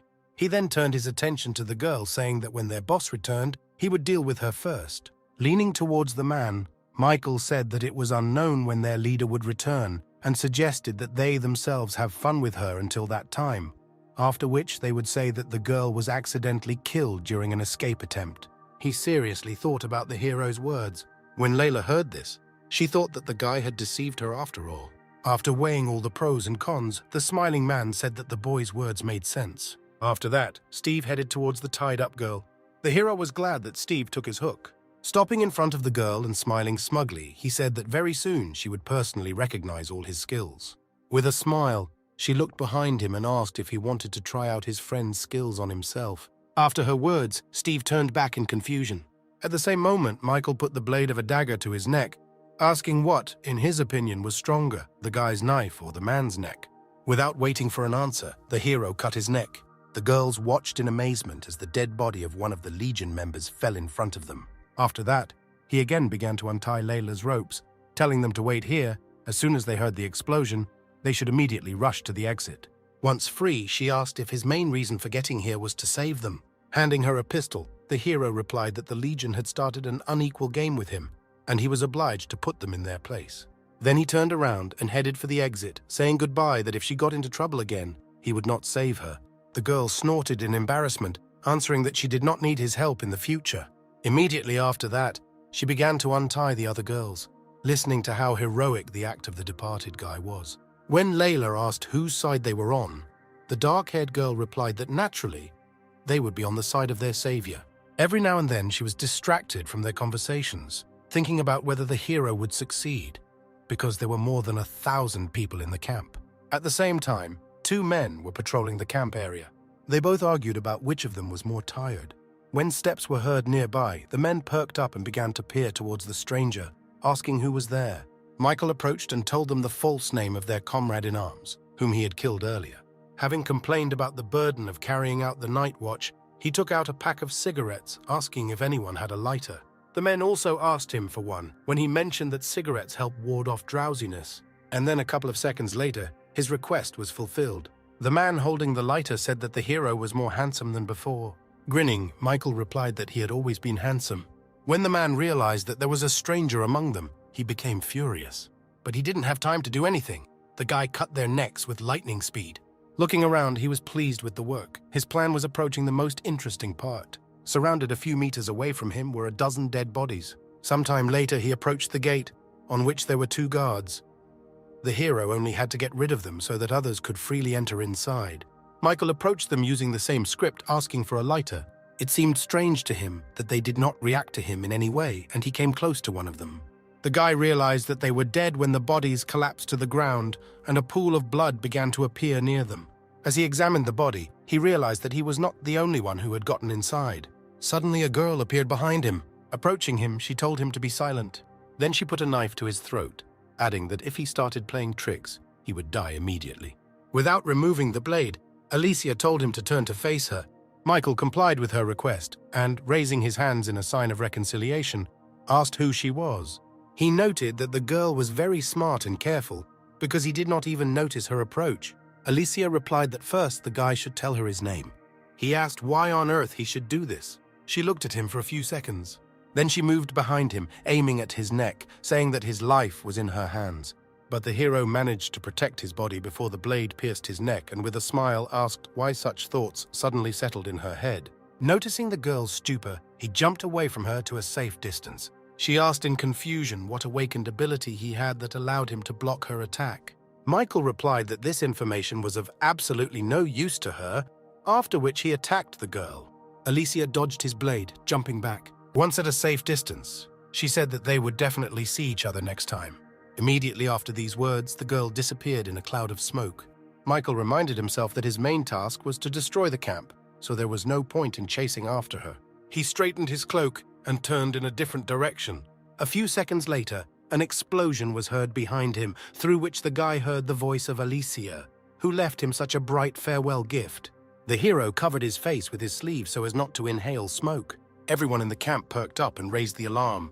Michael immediately contacted the girls, saying that he had been found out and they needed to move to Plan B, after which he instructed them to run into an ambush in advance, and he would lure them there. Alice listened to him and agreed to the new plan. Having ended the conversation, she reported the information she had received to the others. Mina laughed happily, glad that it was finally time for her rocket launcher, which she had received from Michael. Having collected everything they needed, the girls headed to their truck. The hero was running at full speed at that time, leading his pursuers into a trap. Sometime later, he contacted Alice again, asking if everything was ready. She confirmed their readiness and said that there was no reason to worry. Mina was already looking forward to using her favorite rocket launcher. Linda at that moment worried about the hero, praying that he would not get hurt. A minute later, Michael contacted them again, saying they could get started. As soon as their targets appeared in sight, the girls began active combat operations, getting rid of their enemies. One of the guys turned around to warn that there were snipers and they needed to retreat. Smiling, Mina said that there are not only snipers here. Then she launched a projectile from her baby towards them. The next second, there was a deafening explosion. Michael, who watched this, said that if there is no law in this world, then he himself will become one. It is he who will decide what is right and what is wrong.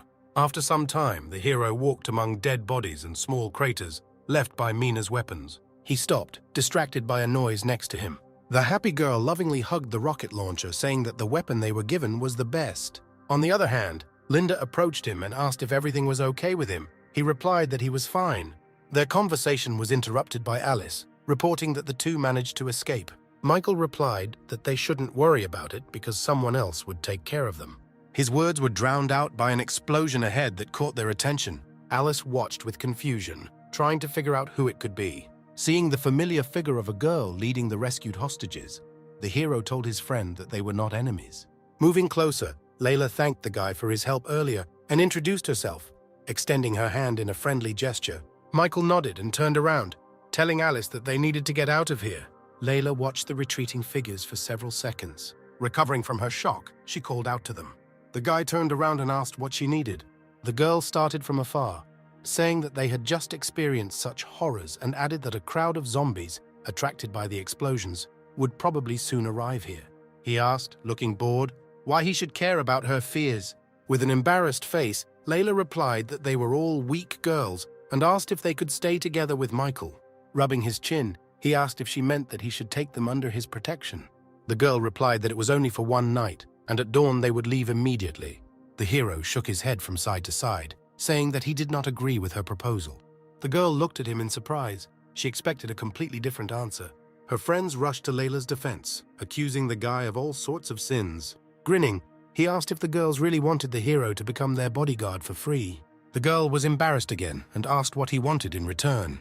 Michael said that he had two options, the first of which was that they would go their separate ways and take care of themselves. The second was that the girls would join his team and he would become their boss. Layla once again looked at him in surprise. She assumed that he would ask her to sleep with him. A girl from the crowd noted that there are only 4 people on his team now, which makes it even more miserable, and asked if he would definitely cope with everything if they joined him. Michael replied that he and his friends had just destroyed this camp, while the girls were hostages in this camp. In his opinion, this was a fairly weighty argument. The others fell silent, admitting he was right. Suddenly, a girl appeared and said that combat power is really important, but there is one more important detail. May asked if the guy could feed them all. The other girls immediately ran up to her, showing how happy they were to see her. Holding Layla, she said that she was just heading to the camp to save them, but someone had already gotten ahead of her. Michael asked the new arrival who she was. Layla grabbed May's hand and replied that she was their sworn sister, the one they had always followed before. The hero looked at the group of girls appraisingly. He noticed that the overall strength of their group was quite good, and if he forced them to join him, then his work in the future would become much easier. Breaking him out of his thoughts, May repeated her question of how exactly he was going to feed them all. After listening to her, the hero snapped the fingers of the hand on which his spatial ring was. Michael replied that it would not be difficult for him. At the same moment, many boxes with supplies began to appear on the ground. The girls looked at what was happening with a different range of emotions, from sincere joy to deep shock and disbelief. It was the first time in a long time that they had seen so much variety of food. The girls looked up from the boxes of supplies and stared at Michael. A couple of seconds later, he decided that this was enough and said that they had seen everything, and now it was up to them to decide whether to stay or leave. May looked in surprise at the Snickers handed to her, thinking about everything. A girl approached her and offered to agree to the guy's proposal and join his team. The others immediately supported her, trying in every possible way to convince May.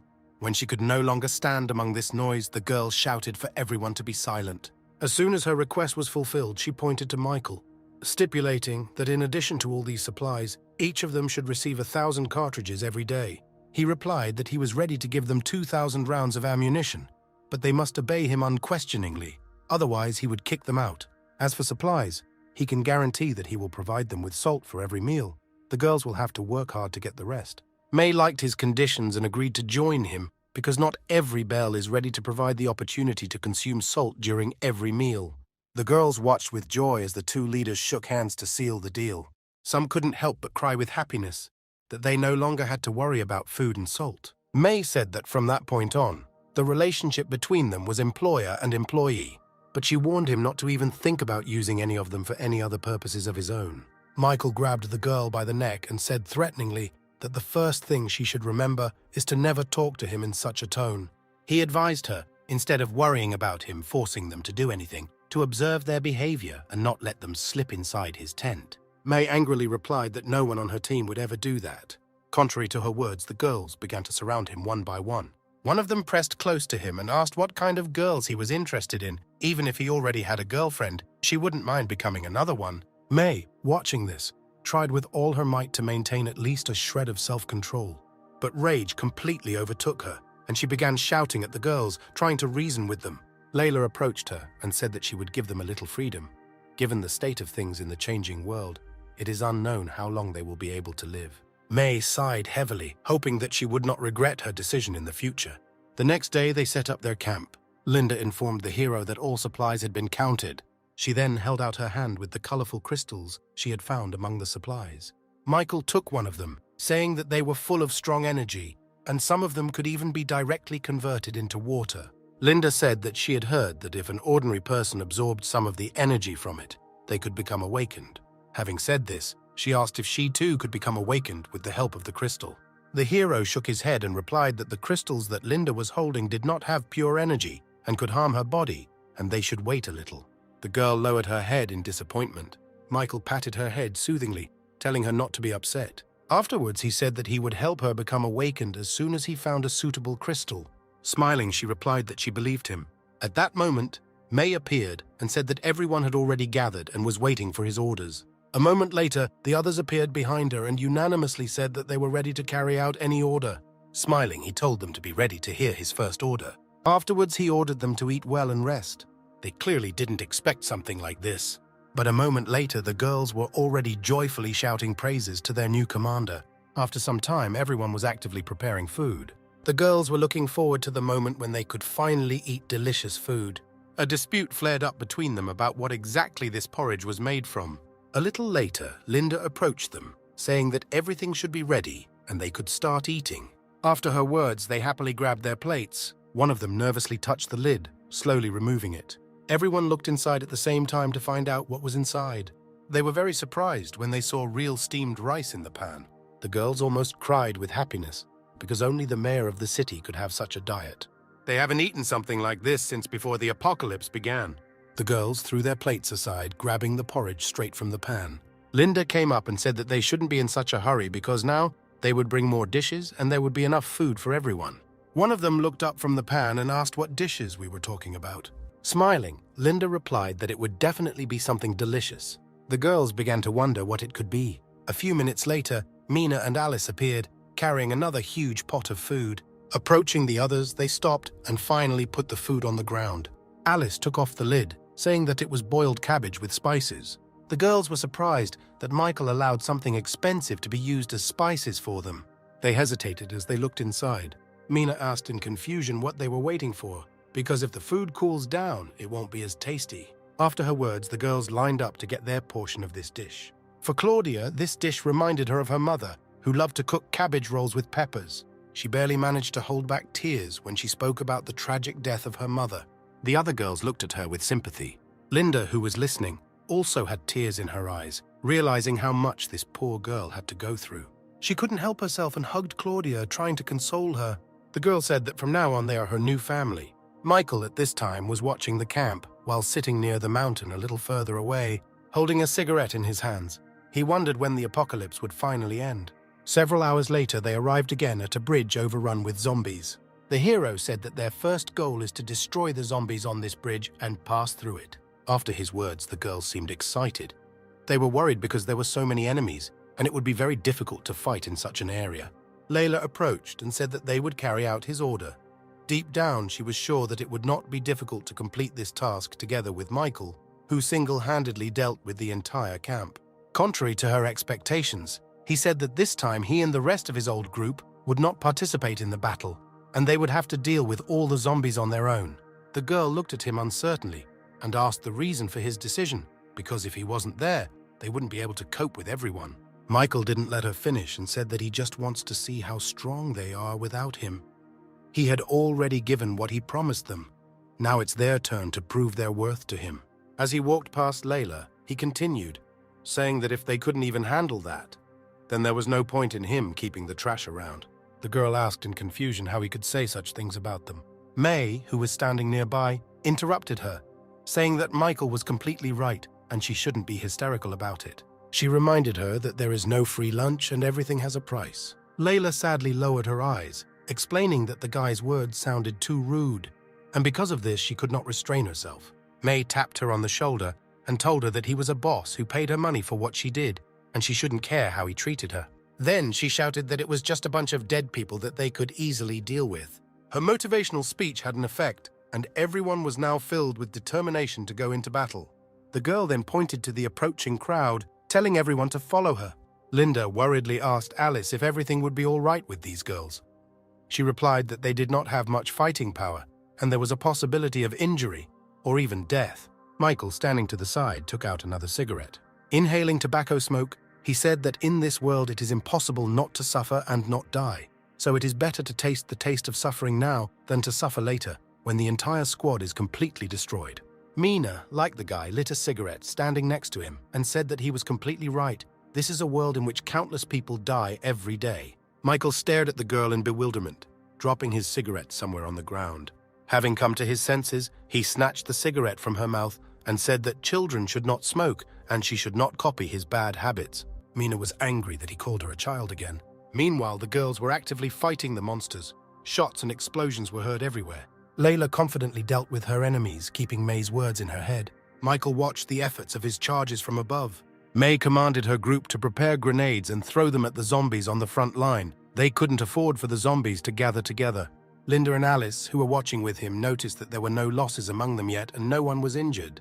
The hero agreed with their words, saying that they were actually doing a good job. At the same time, the giant zombie violently threw all those attacking him in different directions. Layla watched this in horror. A moment later, he rushed towards them. The girl froze in panic. She realized that if they did not do anything, a terrible end awaited them. May was amazed to see a mutant zombie here. At some point, he froze and let out a terrifying roar. Then he took off from the ground with lightning speed, disappearing from the place where he was a second ago.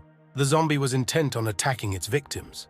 When he hit the ground a few meters from the hidden group of girls, all the standing cars were thrown in different directions by a powerful stream of wind. The girls also failed to stay on their feet and were thrown back several meters. When it finally stopped, May pulled out a gun, saying that they should all shoot together to kill him. The next moment, everyone opened fire on her orders. The zombie covered his head with his hands, hiding from the bullets. Michael calmly watched this picture. Linda began to worry about the girls. It was obvious that they would not be able to contain the mutant zombie. Mina, who decided not to miss such a great opportunity, took out her baby and said that she could deal with the mutant with just a couple of shots. But the hero stopped her, causing her great displeasure. He explained that explosions from her rocket launcher could cause the bridge to collapse. Alice asked if the guy was going to help them, but he replied that no. He wanted to see how things would go. Michael reminded her that May was also an awakened one. He was waiting for her to finally show what she was truly capable of. At the same time, Layla approached May and reported that the zombie's defenses were too strong and they could not stop him without proper fire support. After listening to her, the girl replied that she would personally deal with this monster. After that, she stepped forward and activated her awakening ability, strengthening her body with the help of the earth. She said that the others could take care of other zombies for now, after which May rushed at the enemy. The mutant zombie put his fist forward to strike. The next moment, their fists collided. From the clash of their forces, strong gusts of wind spread in all directions. When everything calmed down, the zombie stood in a deep crater, and the girl jumped away from him to a safe distance. She was forced to admit that the monster was too strong. Without giving her a chance to rest, the mutant attacked her again. May had no choice but to gather her last strength in her fist to deflect the blow. The moment their fists met, streams of wind emanated from them again, demolishing everything in their path. But at some point, the zombies prevailed. May flew back several meters. Her blows did only a small amount of damage to the zombies. When the dust began to settle to the ground, a girl appeared, trembling with fatigue and pain. She coughed up blood for a few seconds. May did not understand why this mutant had such a strong gap in strength with ordinary zombies. The enemy once again swung at her. Layla watched such a terrible scene with a sinking heart. Linda also began to worry a lot about May. Michael rushed out of his seat to save the girl from imminent death. A couple of moments later, clouds of dust rose again from the zombies' impact. The entire view to the bridge was hidden. When Layla heard someone's suggestion about May's possible death, she, without holding back her emotions, began screaming for them to shut up. Other girls tried to stop her as she, armed with a grenade, headed towards the battle site to save her commander. When a silhouette appeared from the dust, one of the girls pointed in that direction, saying that May had survived. Michael made it in time and was now holding the exhausted girl in his arms. She asked why he was here because he said that he was not going to help them. The guy replied that he was worried that the bridge might collapse if they continued to fight like this. The girls breathed a sigh of relief when they noticed their commander in Michael's arms. Linda also calmed down. She was sure that if the hero was there, then there should be no problems. The mutant roared in rage. A moment later, he attacked his victim again. Michael managed to jump away from the powerful fist of his opponent. He landed on the ground a few meters away from the mutant after a few seconds. The hero released May when they were relatively safe. Afterwards, he told the other girls to take care of the victim while he personally dealt with this zombie. May grabbed his arm, stopping him. The girls who surrounded the guy began to dissuade him from such a rash idea. The hero stepped forward, saying that he was not going to waste his time here. He intended to cross this bridge today, and nothing would stop him. Michael fearlessly rushed forward, and the zombie, in turn, swung his fist at his target again. The hero was serious, and having activated his abilities, he prepared for the attack. The next moment, cutting gusts of wind flew from his blades. The mutant zombie could not withstand such a powerful attack, and was seriously injured. Unable to do anything, he flew several meters in the air. After that, he fell face down on the ground. Michael returned to the girls, saying that the zombie had been eliminated, and the girls just had to deal with the small zombies as quickly as possible. They were amazed that May almost died in a fight with this mutant, but he could not withstand even one blow from Michael. The girl thought that the only thing that distinguished her from this guy was a smaller amount of resources. She realized that she was very mistaken. There was simply an insurmountable gap between their combat skills. When the hero noticed that the girls did not even move after his order, he asked why they were still here when they were ordered to immediately get rid of the remaining enemies. Layla was the first to pull herself together and took further command, leading the girls with her. Shooting resumed on the bridge again. Gradually, the zombie corpses became more and more numerous. Michael, who returned to the role of observer, told the girls to scatter the corpses among the cars so that nothing would interfere with their passage. As he lit another cigarette, he thought that after they crossed this bridge, they would need to travel several hundred kilometers more to finally get to the research laboratory. May approached him and apologetically said that they had not coped with the task assigned to him, and if he wanted to terminate their contract, she would not object. Smiling, he handed the girl a piece of paper with content unknown to her. Taking the paper in her hands, May asked if this was confirmation of the end of their cooperation. But when she read the 10-year employment contract offered to her, she froze in amazement with tears in her eyes. She asked why he offered them something like that. Michael replied that they passed his test. A few hours later, the sun began to sink lower and lower above the horizon. Zombies were scurrying around the city. They stubbornly moved towards their victims. As soon as Michael's team stumbled upon them, bullets immediately began to rain from the pistols. The truck raced through the streets, destroying zombies one by one. In another part of the city, zombie bodies were also actively falling to the ground. As soon as this place was protected, they headed to the collection point. Upon returning, May told Layla to take a couple of people with her and carefully inspect this city and make sure that there would be no more monsters here, after which she should send several to stand guard over the city. After listening to the order of her commander, the girl said that she would carry out everything and went to gather people. Immediately after this, she told Michael that they had made great progress and were now literally several thousand kilometers from the city of N. She wondered where they were going to and what they would do if they encountered a large group of zombies again. The guy, studying the map, replied that they would find out when the time came. After answering her question, he asked her to gather everyone after dinner. He wanted to say something. May was annoyed by his attitude. Linda, who noticed the girl's condition, approached her, saying that she should not worry, because Michael is not one of those who achieves his goal at the cost of the lives of his team members. May sighed heavily after her words. She said that she is worried that because they move long distances, the risk of encountering all sorts of danger becomes higher. The hero returned to the truck. He thought that after passing this city, they would reach the tiger village, after which they would finally get to the research laboratory. The guy was worried that there were more than 1,000 zombies and several dozen mutant zombies on the pass in front of the village. It was there that he had lost a good half of his elite soldiers in the past. Throwing his head back, he decided he needed to find another way. Suddenly, there was a noise outside. Layla, who had been sent on reconnaissance missions, came running back shouting that she had urgent news. Worried, May asked what happened.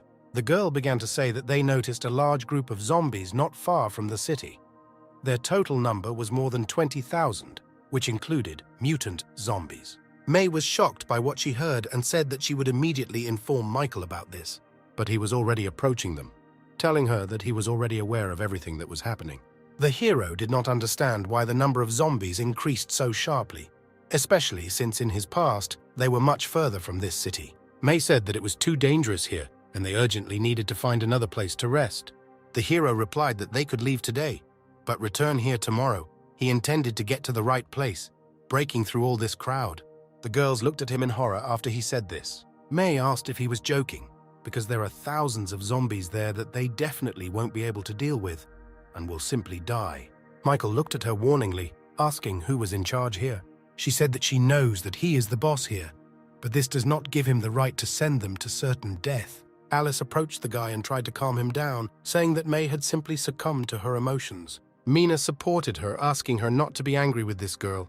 He glared at May for a few seconds before saying that this was the last time he would show her mercy. But if she dares to contradict him again, the guy promised to strip her naked and hang her up by her arms and begin to beat her. Resigned to the fact that they could not avoid meeting zombies, she asked him what his plan was, saying that there were too few of them for something like that, and their cars would be destroyed by zombies. He took out a rolled-up sheet of paper and said that he was confident in what he was doing. Then he handed the paper to May, saying that they need to convert the machines according to this drawing, after which the zombies will not be able to stop them. The girl doubtfully unfolded the drawing. However, when she saw the contents, she was very surprised. The girls could not even imagine that it was possible to convert their cars in such a way. They looked at Michael with admiration, asking where he got these drawings. The guy replied that this is not so important. Now they need to prepare materials and begin re-equipment. May said that these blueprints are really good. They can even transform the truck discovered a few days ago and use it as a vanguard. After a pause, she continued, saying that the truck driver would be in great danger. Michael nodded, confirming her train of thought, which was exactly what he wanted to tell them. The hero said that he needed a fearless warrior who would clear the road with an updated truck. Panic began to arise among the girls. They were fully aware of the danger looming over them. May stood on the sidelines, weighing the pros and cons. A moment later, she shouted for everyone to be quiet. She stepped forward, saying that those who undermine the morale of the entire squad will be expelled immediately. The hero, who watched this, thought that although she sometimes contradicts him, at such moments she can be very useful. The girl offered to become a truck driver herself, but the guy replied that she was a combat commander, and if she became a driver, they would suffer losses. May tried to object, but Layla beat her to it, offering her candidacy for the driver's seat. The commander immediately objected, explaining that the girl was not that strong in battle, and if she was surrounded by zombies, she would not even be able to defend herself. Layla argued that her driving skill is the best in the squad. Michael watched their argument. When his patience began to reach a critical minimum, he intervened, trying to calm the girls down. He said that Layla would be the one to drive the truck. He would help clear the way by sitting on the roof of the vehicle, and May would be in charge of coordinating the fighting. Then he took out the crystals, saying that he would give them to the driver as a reward. If she died in battle, he would give an additional 5 crystals to those whom she named now. But the girl refused, saying that there was no need for this. If he had not saved her that day, she would have been dead long ago. Michael did not listen to the end of her revelation and simply handed her the crystals. The other girls were amazed that he would give something like that as a reward. Hearing their conversations, the hero said that he would not allow his team members to die in vain, but they must work off everything he gives them as a reward. Those who want to get something for nothing can immediately leave his squad. He offered them one last chance to leave before they moved on, overcoming the crowd of zombies. The girls could safely return back to the city they had recently left, taking with them food and ammunition along with transport. May, standing behind him, told him that they could leave without her consent, but in the future they should not turn to her for any help. Afterwards, everyone immediately fell silent, pondering Michael's words. A few minutes later, they said that they were not going to retreat and would carry out any order. After that, he told them to start re-equipping the cars. They will move out tomorrow at 10 o'clock in the morning. Sometime later, the work was in full swing. May noticed all the shortcomings and said what exactly needed to be corrected. One of the girls said that this time, May herself was mistaken, because the installation of this part should be different. But Claudia, standing next to her, objected, saying that she could not be mistaken, because the commander supervises them strictly in accordance with the description. May again tried to delve into the drawing and check whether she could have made a mistake, but the noise from their arguments distracted her greatly, and the girl asked them to shut up. Otherwise, they would do the re-equipment on their own without her participation. After her words, they began to say that they could not do it themselves and did not understand the drawing at all. When one of the girls suggested asking Michael for help, May said that he would not solve all their problems if they were not able to cope with the task on their own. There would be no reason for him to keep someone so useless next to him. The hero who approached from behind told her to stop blaming them, while she herself was holding the drawing on the wrong side. Afterwards, he took the paper from her, saying that he would do it himself. The other girls started laughing at her, making her blush in shame. While the girls stood aside, Michael was already hard at work. Sometime later, he wiped the sweat from his forehead with relief, saying that everything was ready. The girls exclaimed joyfully when they saw the updated truck in front of them. They looked at the guy with admiration, saying that he had no equal in anything. He smiled and said that now they could make a fire and cook dinner. Alice came up and said that she had checked the shops in the area and found a lot of different things, and suggested that they split up and look for supplies in this city, because there are a lot of buildings in this city. Michael approved of her proposal. Then he turned to the entire squad, telling them to split into several groups and go in search of food. The girls were already imagining how much food they would bring and receive praise from the hero. Sometime later, Michael and his group entered one of the stores. Linda said it was similar to where they first met each other. Embarrassed, she began to remember the events of that day. Intervening, Mina stood between them, telling them to stop talking about the past. She reminded them that they did not come here to coo to each other, but to look for food. After her words, Linda immediately went looking for food. Michael followed the girl with his eyes, thinking about how it would be nice to marry her. She was the only one of all who spent the most time with him. Suddenly, she returned screaming that she had found sausages. She was surrounded by Mina and Alice. They did not believe that they had actually managed to find something like that. Afterwards, Mina pointed to the other shelves, saying that they should collect everything to the maximum. A couple of minutes later, she happily reported that she had found a whole box of instant noodles. Alice boasted that she had found canned pork and biscuits. Suddenly, May approached them and said with a malicious smile that they would never guess what exactly she found. Opening the box she was holding in her hands, everyone saw there were various spices that were very difficult to get in their modern world. The girls looked at it all with eyes full of surprise. Satisfied, Mina looked towards the hero, asking what he found. He replied that there was nothing interesting, just a couple of useless things that he was going to throw away. But she didn't believe him and set out to check his find, but the guy grabbed the box and dodged her tenacious hands, telling her not to come near him. But the girl did not give up, and the next moment there was a roar and a column of dust rose into the air. Mina was sitting on the back of the lying guy. The girls who saw the dropped contents of this box were confused. There was a pile of women's underwear on the floor. Michael painfully said that he warned that these were useless things, but they didn't believe him. Alice, hiding a smile, asked how he managed to find this kind of thing. Mina came forward, calling the hero a pervert and accusing him of having unclean intentions towards her. He could not restrain himself and slapped her on the head, saying that she was just a child, and there could be no talk of any intentions.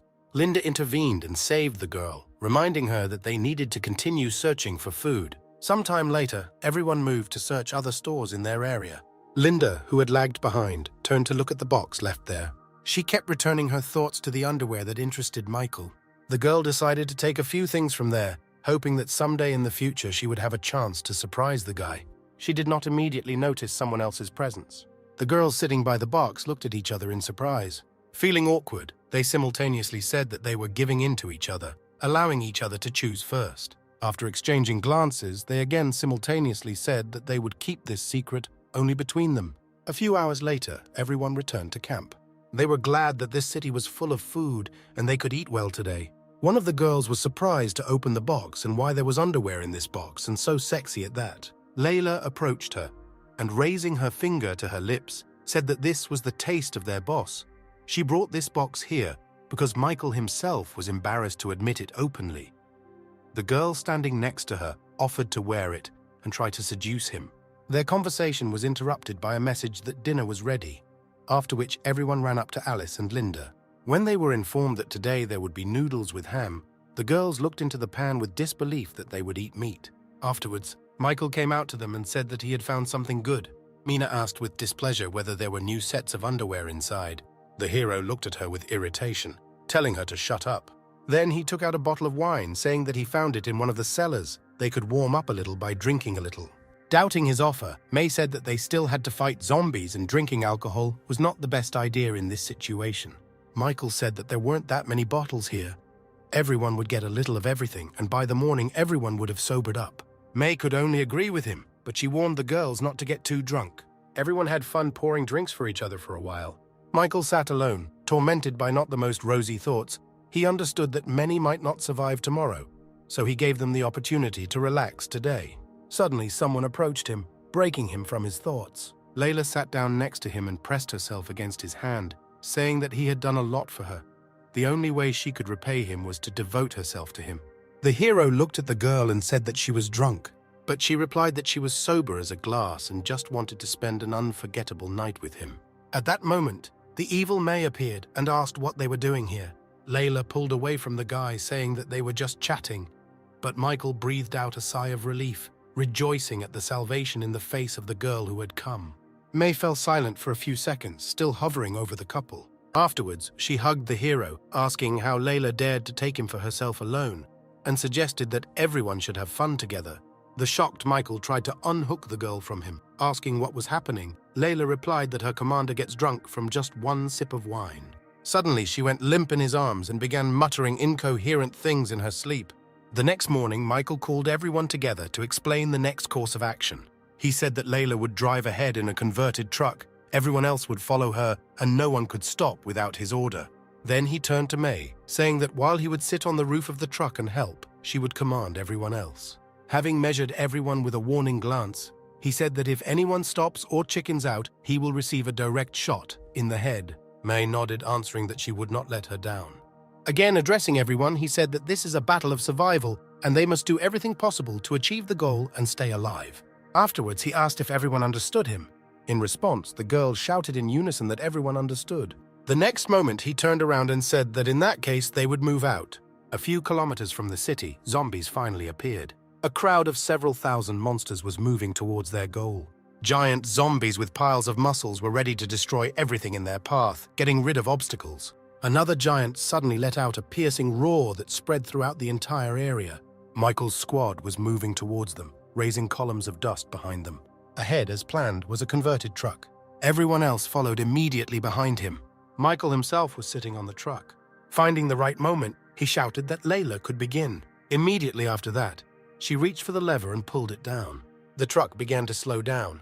The hero smiled bloodthirstily. He was wondering what was stronger, namely the zombie's body or his knife. Having noticed their new victim, the zombies were ready to attack. But the hero's blade turned out to be faster. He cut off the heads of dozens of monsters with lightning speed. The truck moved, leaving behind the dead bodies of opponents. Those who were not reached by Michael's blade were mercilessly knocked down by the car.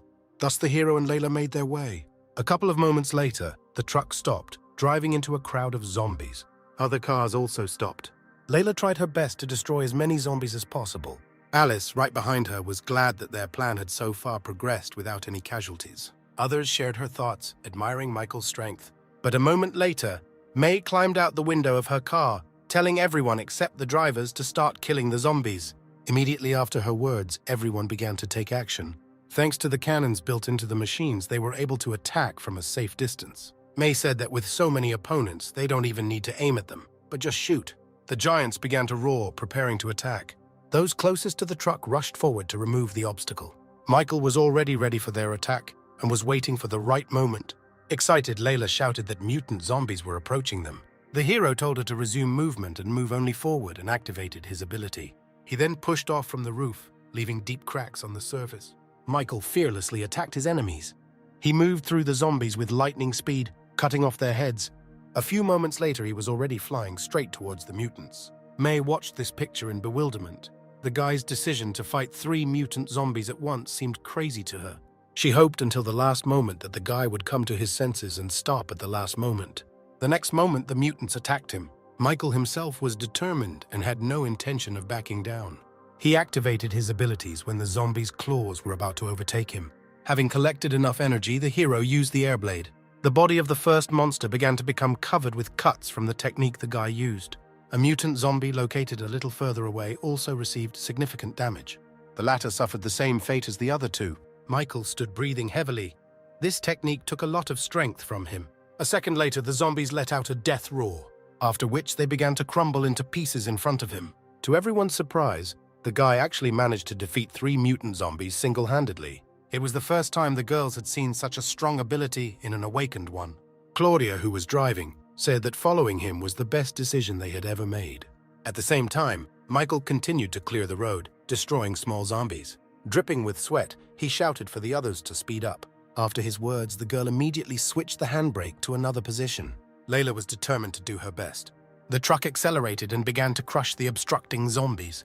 At this time, the hero made his way into the thick of the crowd, getting rid of the zombies. Cutting down another enemy, he noted that they should have already overcome more than half of this endless crowd. The guy was sure that a little more and they would finally get out of here. Suddenly turning around, he froze in horror. A mutant zombie was flying from the mountain straight towards the truck.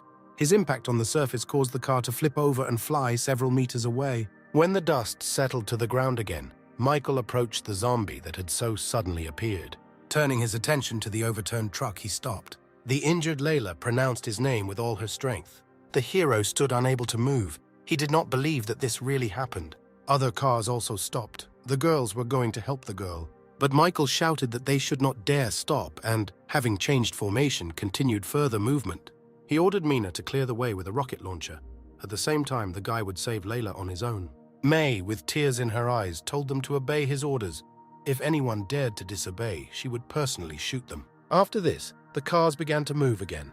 The girls trusted Michael, and holding back tears of bitterness, got rid of the zombies. A few moments later, the last truck rushed past the hero, left alone with the mutant. Having rushed forward, Mina opened the hatch of her car, transferring control to her partner. Once outside, she smiled and aimed her rocket launcher at the enemies. The next moment, she pulled the trigger. Immediately after this, a powerful charge was fired. The explosion that rang out destroyed zombies within a radius of several kilometers. The girl was pleased with the result. She regretted that her strength was not enough to use this weapon more often than she would like. The girls managed to move on. Alice hoped that Michael would make it out alive with Layla. At the same time, the hero rushed at the mutant. The zombie did not move, hanging like a rock over the enraged guy, who was rapidly closing the distance between them. The hero gathered his last strength and used the windsword again.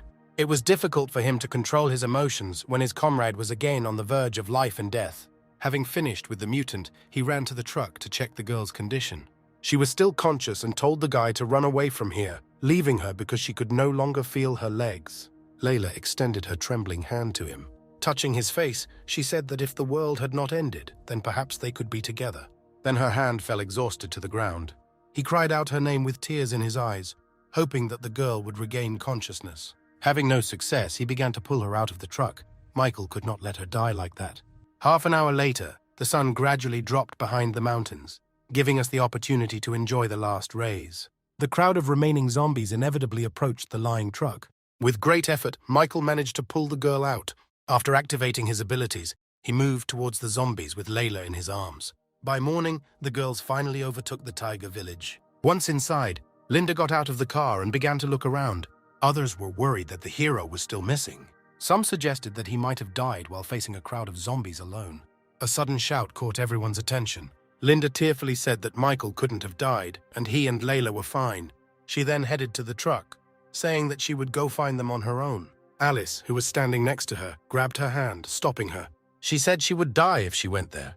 Linda snatched her hand away, screaming that she had to find Michael at any cost. The girl said that if something happened to him, she would not be able to live further. Alice froze when she heard her words. After that, the other girls supported Linda, saying that they would also go on a search. They were filled with hope that the hero might still be alive. May ordered everyone to get into their cars, and they immediately set off to look for him. She was sure that they would all end if Michael died. Mina, who was standing on the truck, looked into the distance and suddenly told the girls to stop. It seemed to her that someone was approaching them. The girl pointed somewhere into the distance, where the outlines of two figures could be seen. A few minutes later, everyone saw a battered Michael carrying Layla in his arms. The girls couldn't believe their eyes. May froze with tears in her eyes, watching the approaching guy. The guy slowly lowered the unconscious girl to the ground under the surprised looks of his squad members. Immediately after this, Linda ran up to the hero, hugging him. He pushed her away, saying that he was fine. There was something more important now. May came up and asked about Layla's condition. Michael replied that several pieces of glass had hit her, and the girl had lost a lot of blood. She urgently needed help. One of the girls raised her hand, saying she could help. Nana came forward and said that she used to be a medical student at the university. May turned to her, asking her to save Layla.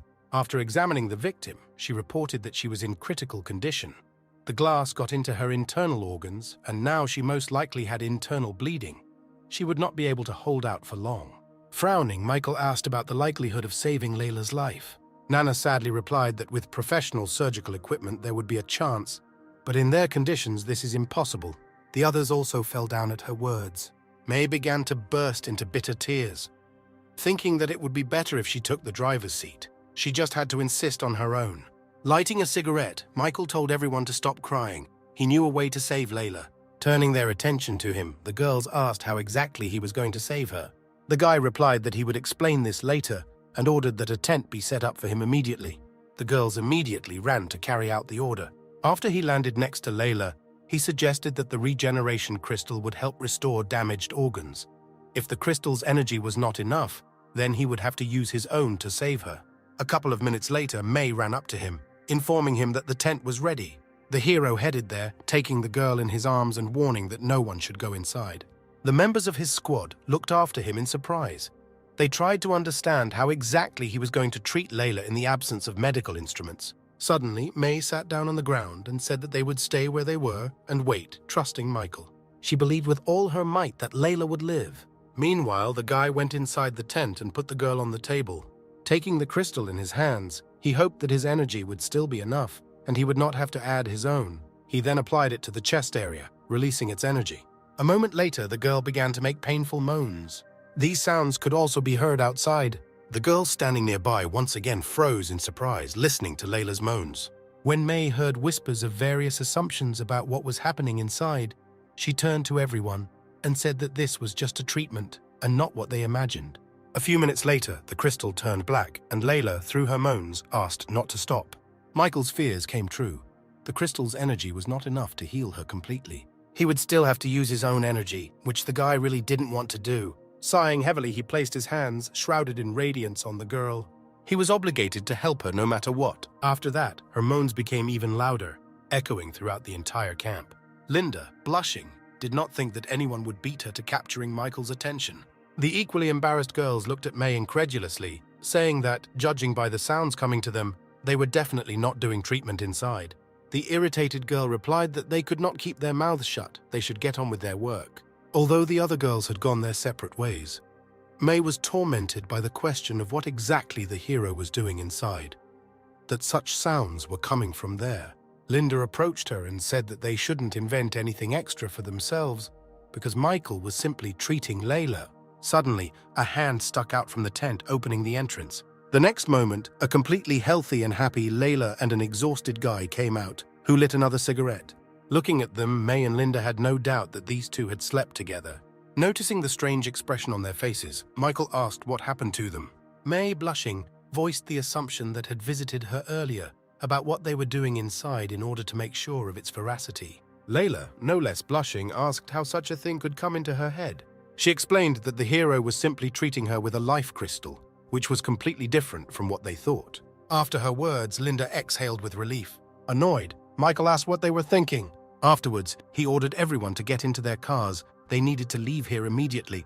The girls immediately ran to carry out his order. Linda, who remained next to him, wanted to thank the guy for the help he provided. Without turning around, he replied that he saved her because she was his teammate. Then he moved forward, saying that the girl should get into the car if she did not want to stay here. She sighed, sadly looking after him. She was saddened by his words that she was just his teammate. They moved non-stop for several hours along the mountains. After many hours of grueling travel, Michael and his boys finally reached the village of Two Rivers. The girls got out of the cars, enjoying the fresh air. They were interested in how the hero managed to find such a wonderful and safe place. Michael himself thought that he had finally returned to the place where he was born and raised after so many years. May approached him and asked what they would do in this village. Turning to her, he replied that they were not far from their final destination, so now they should all rest and gain strength, then asked her to take several people to look for something useful here. The girl asked if they should clear this place first because there might be zombies here. Taking out a cigarette, he replied that he was sure that they were not here. The reason why the guy was sure of this was the fact that he personally killed all the inhabitants of this village. Looking at the retreating girls, the hero decided to visit the graves of his grandfather and grandmother. May and her partner approached the house where they decided to start the search. Once in the yard, she noticed spoiled vegetables, but she was alarmed by the fact that several years had passed since the end of the world, and it all should have rotted a long time ago. Looking at the front door of the house, the girl assumed that someone lived here after the onset of the apocalypse. She opened the door wider, stepping carefully into the room. Approaching the table, May noticed that there was not much dust here, and that someone lived here not so long ago. She took the diary lying there, hoping to find out information about its owner from there. May opened an entry from September 2020, which described that the grandfather of the owner of the diary became seriously ill, and the guy went to the mountain to get rare herbs. The next entry was a month later. It was written there that the guy's grandparents passed away last night. The next page was written in the 32nd year. The girl did not understand how this diary was written several years before. She began to leaf through the diary more actively. Suddenly, May noticed something that caught her attention. At the very bottom of the open page, she read that it was written a year after the end of the world by Michael. The surprised girl did not even notice someone approaching from behind. She was sure that this diary belonged to their boss. Now she was worried about who exactly he wanted to kill so desperately. The hero's voice, heard behind her, brought the girl back to reality. May turned around in fear, hiding the diary behind her back, and asked what he was doing here. The guy took a step forward and grabbed her hand, lifting it up along with the diary. He asked if she had read the contents. May lowered her eyes and replied that she had read quite a bit. She did not know that this thing belonged to him. Without holding back his emotions, Michael asked why she read it. He grabbed her by the throat and pressed her against the wall, saying that no one gave her permission to touch someone's personal belongings. Gasping for breath, she began to repent of what she had done. When she had almost no air left, her voice became weaker. Michael came to his senses, realizing that a little more and he would kill her. He loosened his grip, allowing the girl to sink to the floor. The hero took the diary, apologizing for succumbing to a rush of emotions. The guy headed towards the exit. The girl shouted an apology after him.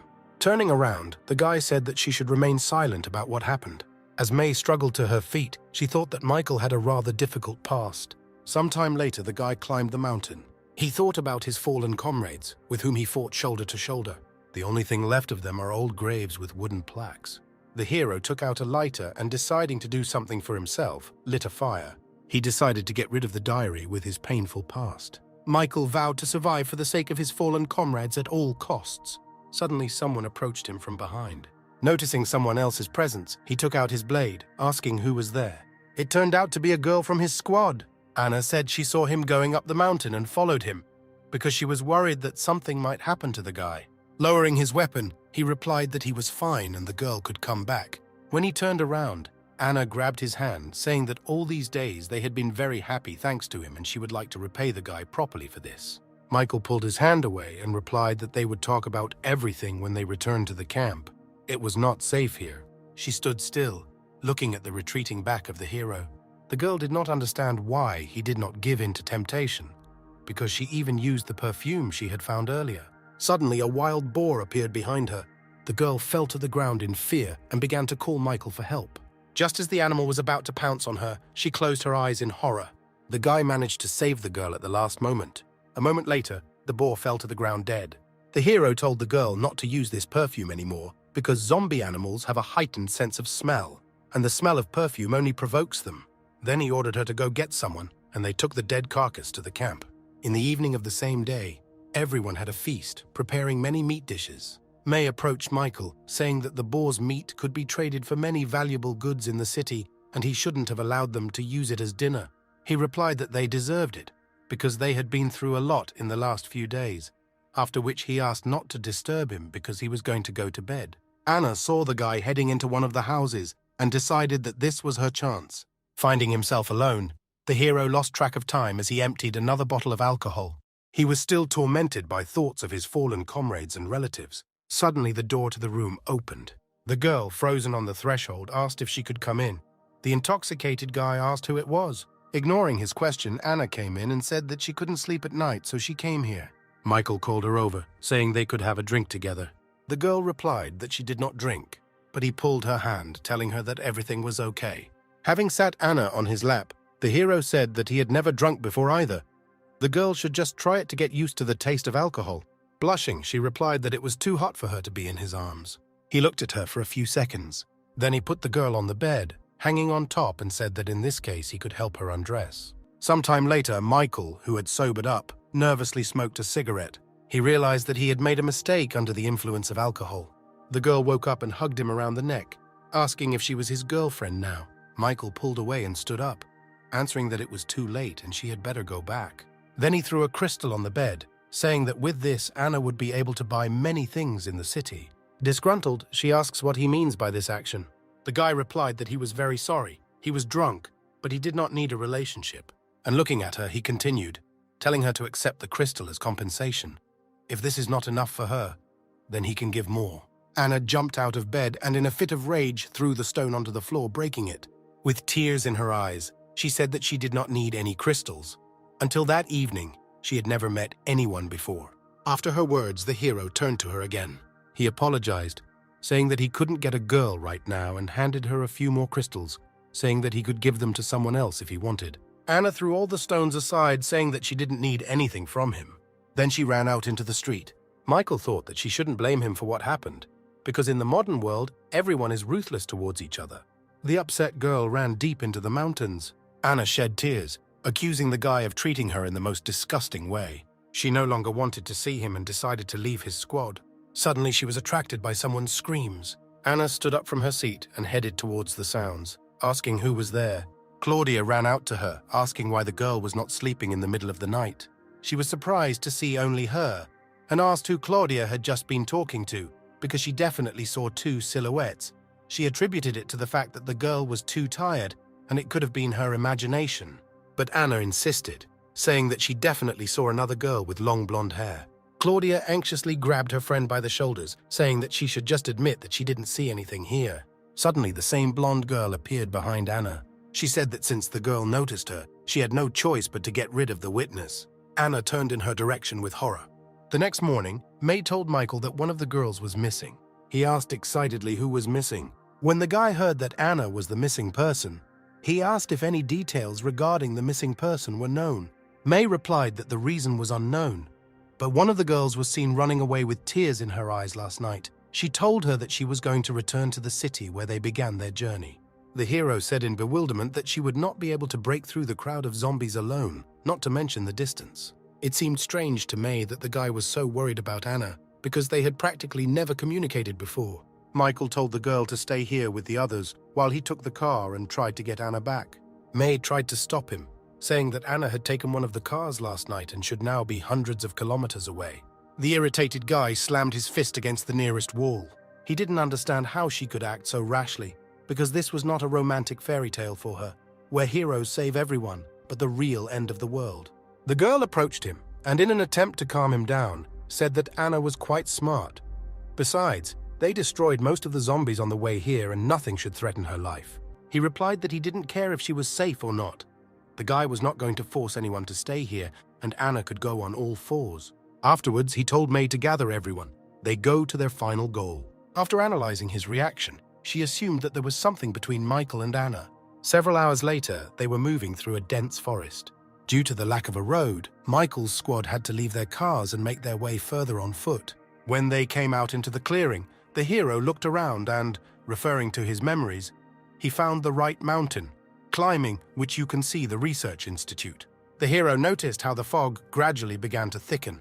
May approached him, saying that they should stay close to each other, otherwise someone might get lost. Afterwards, he looked around and noticed that the girls were indeed staying in groups too far from each other. He was alarmed by what was happening. Last time this didn't happen. Michael shouted for everyone to get as close to each other as possible. If they noticed anything strange, they should report it immediately. Alice approached and reported that she felt powerful energy ahead, but it did not look like a zombie at all. May suggested going back, but he replied that they could not return, having come such a long way. The guy remembered that there were toxic miasmas here, but they did not pose a serious danger. Except for them, they had nothing to fear here. Having thought everything over, the hero said that May and Alice would go with him, the rest should stay here. When he and the girls walked further, an impenetrable fog surrounded them. Michael asked if Alice still felt that energy. She replied that the energy had become fuzzy, disappearing and appearing, and being everywhere at the same time. After listening to her, the hero said that this time, their opponent was not simple and they needed to be very careful. Then he turned to May, asking if she had found anything, but the girl just standing next to her disappeared. Michael turned to Alice, asking her to locate May, but she also disappeared. He was left alone in the thick fog. Deciding that the enemy was somewhere nearby, the guy pulled out a weapon, preparing to attack the unknown as soon as he revealed himself. He was sure that this fog was caused by the enemy's ability. Meanwhile, May found herself completely alone, not noticing where her companions had disappeared. She looked around, hoping that Michael and Alice were somewhere nearby. The girl became wary when she heard quiet steps from the other side. May turned around, hoping that it was someone from her team, but her expectations were shattered in the next moment. A large white deer emerged from the fog. He looked straight into her eyes with his blood-red eyes. The girl froze, afraid to move. Her sixth sense screamed at her about the danger lurking in this unusual animal. Alice tried to use her powers to find others, but due to the fog, all her attempts failed. Suddenly, she felt another presence behind her. When she turned around, she saw two bright scarlet rubies looking at her from the fog. The girl tried to understand what was happening, but the next moment a deer came out to her. After analyzing the incident, Michael theorized that the fog might be interfering with his ability to see, hear, and smell. He was obliged to find the one who used this technique, otherwise his companions might be in danger. However, what he saw in front of him the next moment surprised him. A white deer came out to him, enveloped in a scarlet light, the same as his eyes. Michael decided not to act recklessly in attacking the creature. However, a couple of seconds later, his consciousness was taken under control. The hero threw all his weapons to the ground. He slowly began to approach the deer, attracted by such a beautiful light that emanated from the animal. The deer itself stood motionless, patiently waiting for the victim to approach him. A moment later, it opened its mouth, intending to bite the guy, but Michael dodged and grabbed him by the horns. It was not difficult for the hero to throw off the control of the animal. It was the first time he had seen zombie animals possess such abilities. The animal tried to escape from the guy's grasp. Michael noted that although the deer had mutated, it was still physically weak. The next moment, the guy attacked the animal with his blade. Immediately after this, the fog cleared a little. Michael assumed that there must be other mutated deer nearby. He began to move deeper. The guy noticed that although the fog prevented him from feeling, he could feel the sound reflecting from the ground. Therefore, the hero decided to use vibration to detect all enemies. His idea worked, and the guy managed to discover the enemy's location. He immediately went there. At the same time, Alice, like Michael earlier, succumbed to mind control and approached the monster. Suddenly, she felt a vibration. The girl regained consciousness, not understanding what was happening here. The deer did not want to miss its prey and opened its mouth, attacking the girl. Alice jumped back, overcome with horror. Michael, who appeared at the last moment, killed the animal, saving the girl.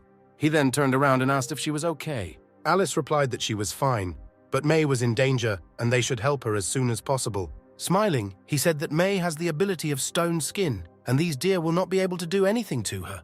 Confirming his words, the next moment a girl came out to them, joyfully saying that they would have venison for dinner today. Alice and the hero looked in surprise towards the approaching May.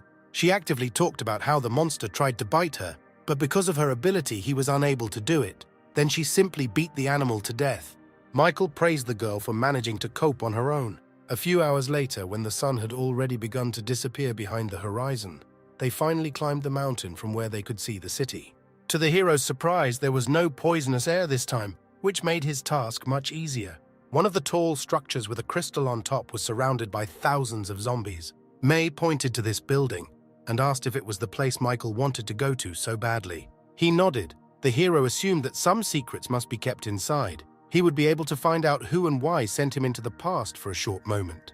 The guy ordered the girls to call everyone else here. They must get inside that building at any cost. Sometime later, Michael's squad began to actively destroy zombies. Deafening explosions were heard everywhere.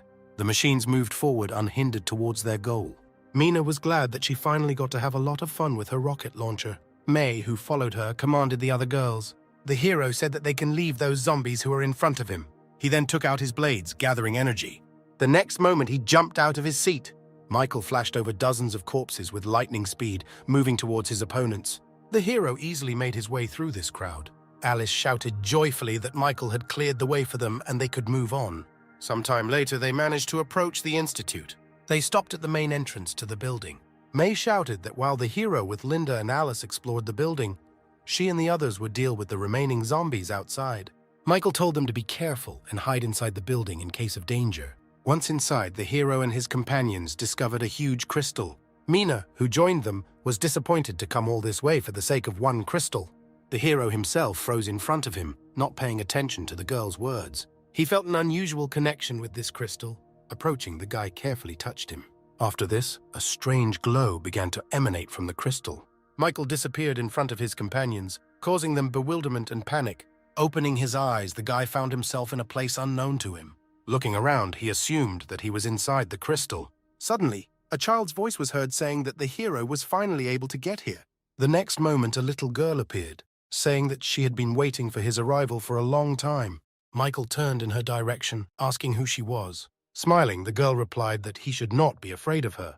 As for her personality, she has many names and incarnations. In earthly myths, she is most often called Gaia, after which she said that it was she who sent him into the past for a short moment. The hero asked in disbelief why him and what her goal was.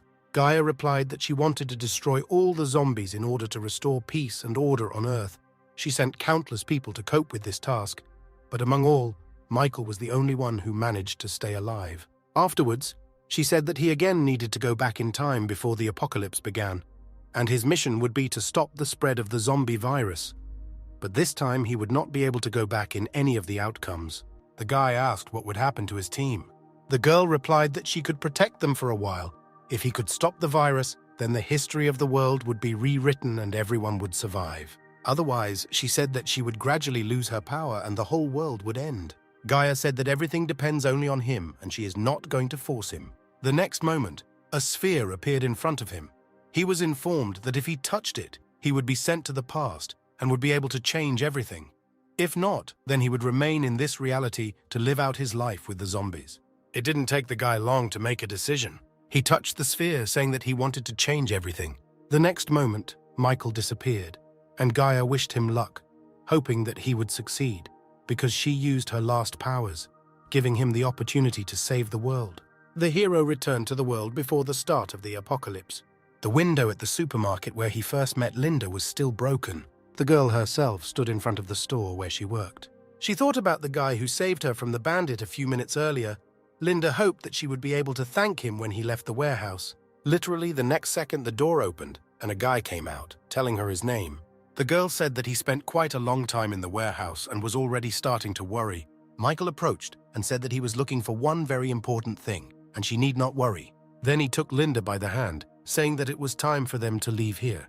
When the surprised girl asked where they were going, he answered with a smile that they were going to save the world.